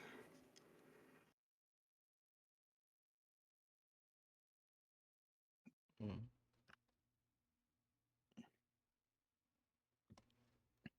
Right, so basically what you're saying, we should look up the deity itself. Yes.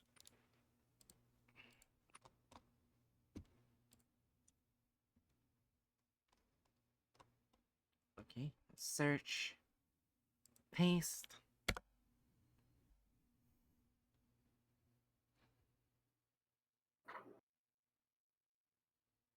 Alright. So we got a couple that match with the A names. bloodletting to empower? Wait, what? Site 3408.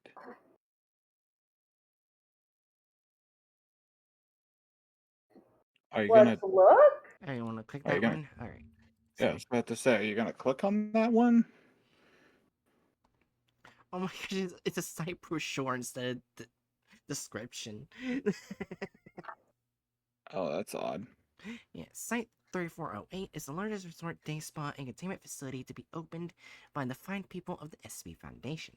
Located under sunny beaches of redacted California, of course it's California, Site 3408 is our most technologically advanced endeavor yet, specifically built to cater to every need and desire of the anomalous community around the world. Has the weight of the living in a world of normalcy been dragging you down? Come to Site 3408, where all your worries and cares will be swept away by a professionally trained containment specialist. Spend your days in style and comfort, weighted on hand and foot and or other appendage type 24/7, 365 days a year. Take a relaxing dip in one of our 7 Olympic-sized swimming pools, each one filled with its own unique liquid and mini ecosystem to provide the greatest compatibility with our guests' various biological needs. Get the most comfortable sleep of your life or unlife on our individually constructed cots, custom built to fit your precise body plan. Visit for a day or visit for life. Visit luxurious Site 3408. Okay, where's it gonna get bad? Alright, do you ever feel like the rest of the world simply doesn't understand your art?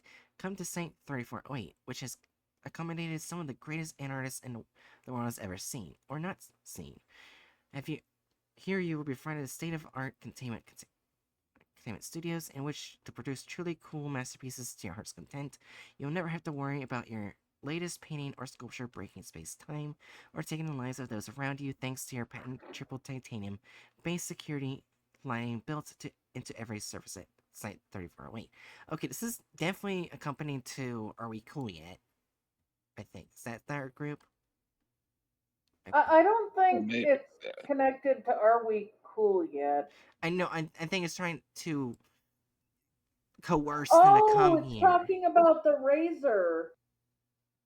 What? No, it's because I'm saying it's greatest and artists and stuff like art stuff. That's why I'm saying it's trying to lure those people here. That's why I kind of get the Okay. feeling.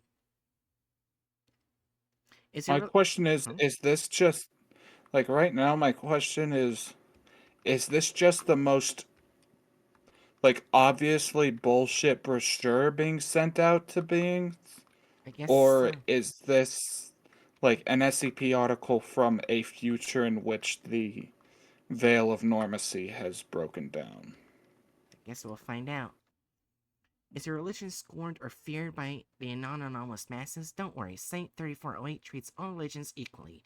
Whether you follow the great teachings of Grand Carsus Ion, the techno documents of McCain, the sexual rites of the Scarlet King, the soul-rending screams of the patterns, or the humble cracks of the mighty Spankoflex, our team in the Department of Religion, Philosophy, and Mysticism is ready and waiting to listen to you. The testing chambers at Site 3408 are always open, and our staff ever eager to see what new monstrosity your beliefs and rituals can summon.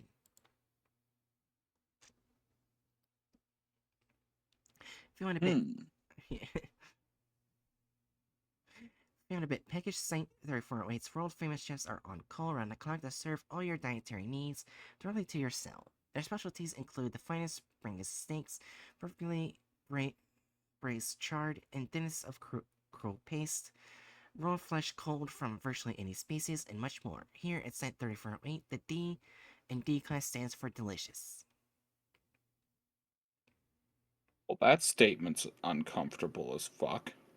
Alright. Have you ever felt the need to simply get away from it all? We here at Site 3408 greatly value the privacy of our clientele. From the moment your reservation is booked, our loyal and dedicated containment crew will work tirelessly to ensure that your stay will never be interrupted by the pesky worries of debt collectors, telemarketers, coworkers, friends, family, or other loved ones. Making things fun is their motto, and they accomplish just that by using the latest breakthroughs in amnestics and information control technology to keep you in a perfect, wonderful isolation. Once you've arrived at Site 3408, the outside world will never be able to find you.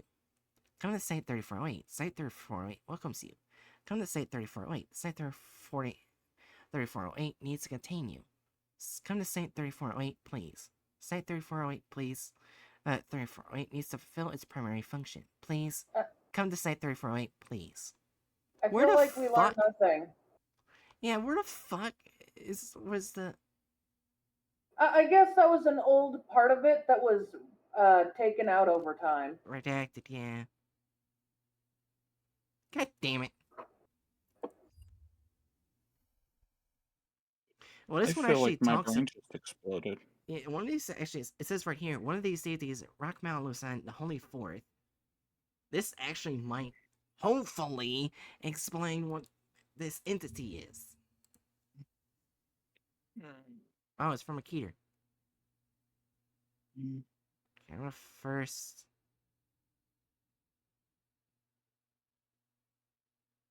Okay, right? Yeah. Oh, I see it down here. Okay.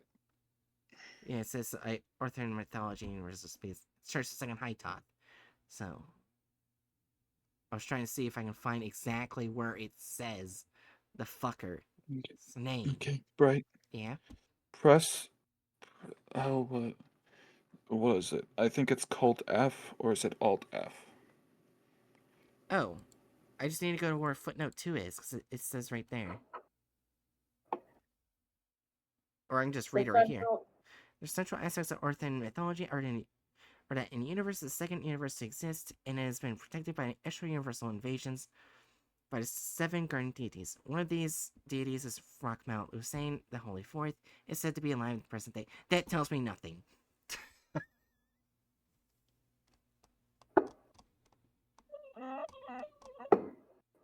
You know, why don't we look at the spot where it's where that information is used on the SCP? It might tell us more. Yeah. Well, we're looking at it. Yeah. Of note is Just 61. the one. Yeah, right here. Sorry. Of note is 61% of the observed thaumaturgic symbols pertain to the anomalous Orthothan mythology and religious beliefs. TS-1817 originates from Orthothan occultists in 1800s, and TS-3081 has been used by members of the Church of Second High Toth, a prominent Orthotan group of interest in avoiding capture by the Foundation. Why this is the case is unclear. Okay, so it's 1817.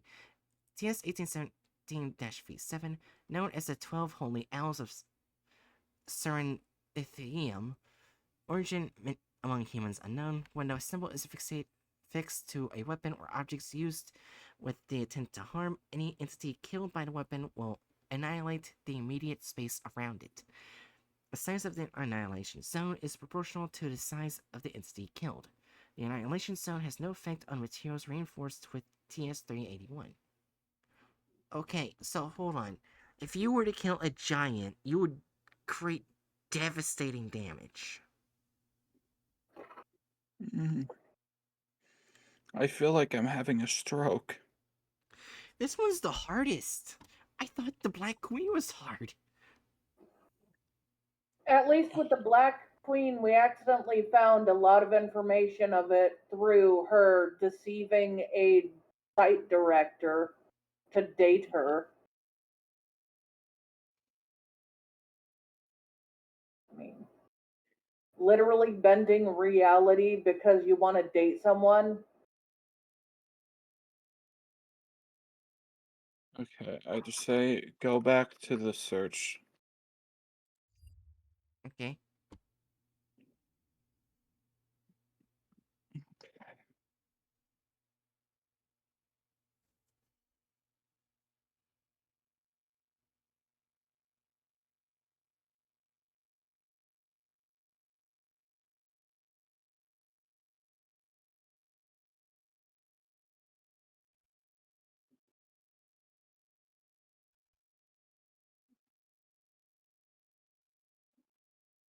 Look at that GOI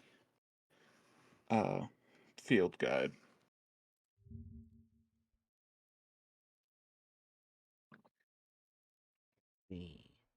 This might be a good resource just in general for us to be looking at.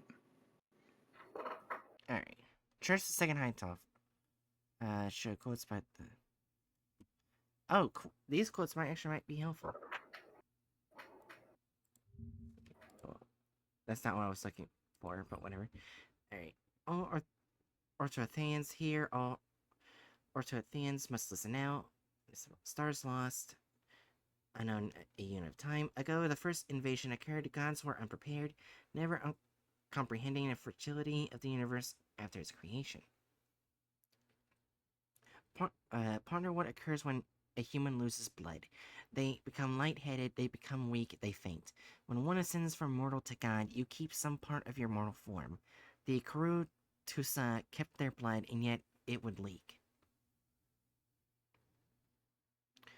Rakmal Lusan has killed unknown symbol 104 of Fortuent invaders. The universe continues to be preserved. Bleed into the holy body of Rakmal Lusan. Bleed for the universe. Okay, so it kind of sounds like they're risking their lives for us. It sounds like they literally destroy universe invaders, and they Yeah. also do bloodletting as part of ritual thing, which is not bad or good. It's just neutral. Yeah. What's the show recommended rating? 2 we already went to. Yeah, okay. I kind of want to put these under lawful good, which is really weird. I never thought I'd be suggesting a group that does bloodletting to be under chaotic, not chaotic, but lawful good. Yeah, barring any other information, I'd go with that. Yeah, because I'm not seeing anything bad. Is said lawful good or?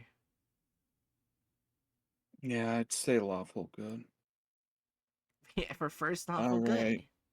Alright, we did it. We found a good one, hopefully, maybe.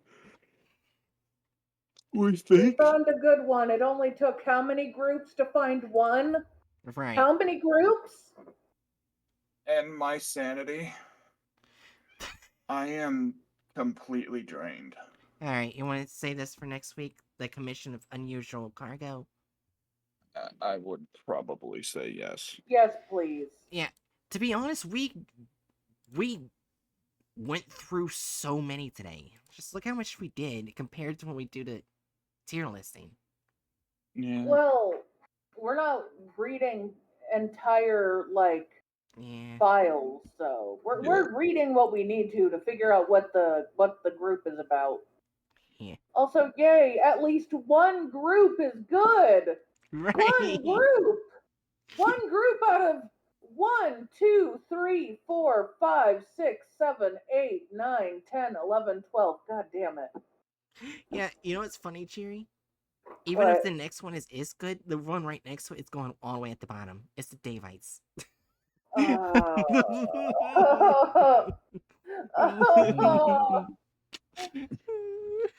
Yeah, that's the question. Is the Davites lawful or chaotic evil? I guess we'll find out. Right. We'll find I'm out just next going to Tuesday. say, I really hope there's more than just one good group. watch this church's second high taught me the only good one.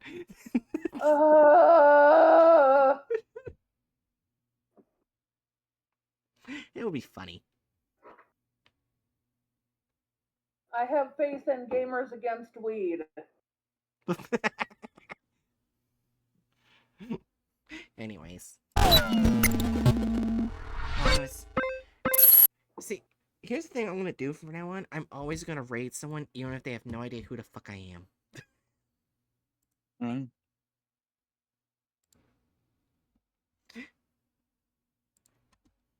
So, alright.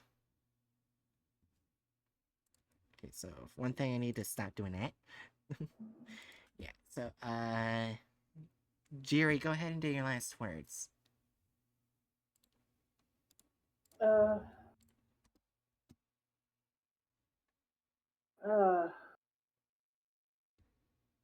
Last words. I have less faith in people now. Oh my god.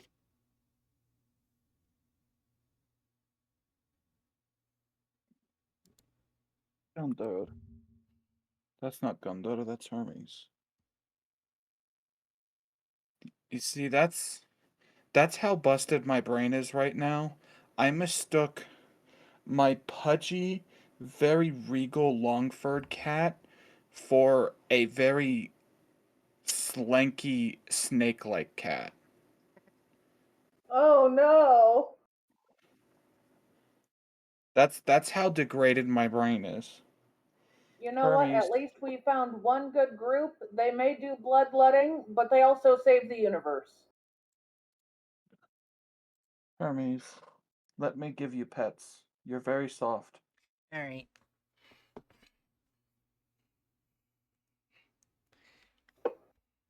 I'm typing raid word Satchet, which is gonna be Bright Raid. So they have no idea who I am. I'm not gonna do weird bullshit with new people. Well, that's lame of you. Fuck you.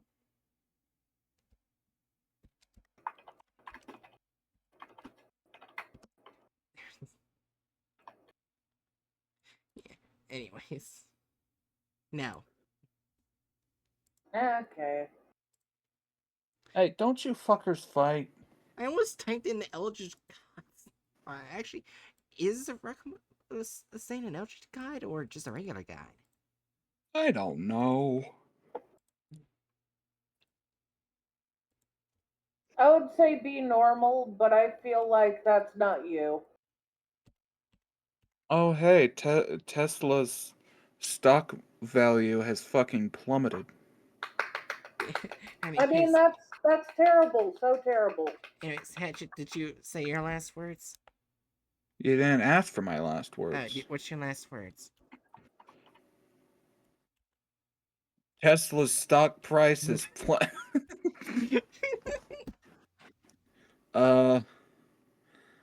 the most important thing to ever do is watch videos of snails eating Ritz crackers with Doom music playing. I don't. I think that's just very fun to do. Yeah. It's the most important thing to do. It's a core element of being a good person, in fact. It is a requirement to have an ethical framework for life is watching a snail eat a Ritz cracker with Doom music playing. Anyways, thank you, Noodles. Have I mentioned that my brain is broken right now? Yes. Anyways, thank you, Noodles. I hope you enjoyed. I hope to see you guys next time for your next mission. And, Oh, motherfucker, this is great. we're rating a random person I don't think I've ever met and just randomly followed. Anyways, see you guys later. I think the same person that made the slug eating or a snail eating a Ritz cracker also made slug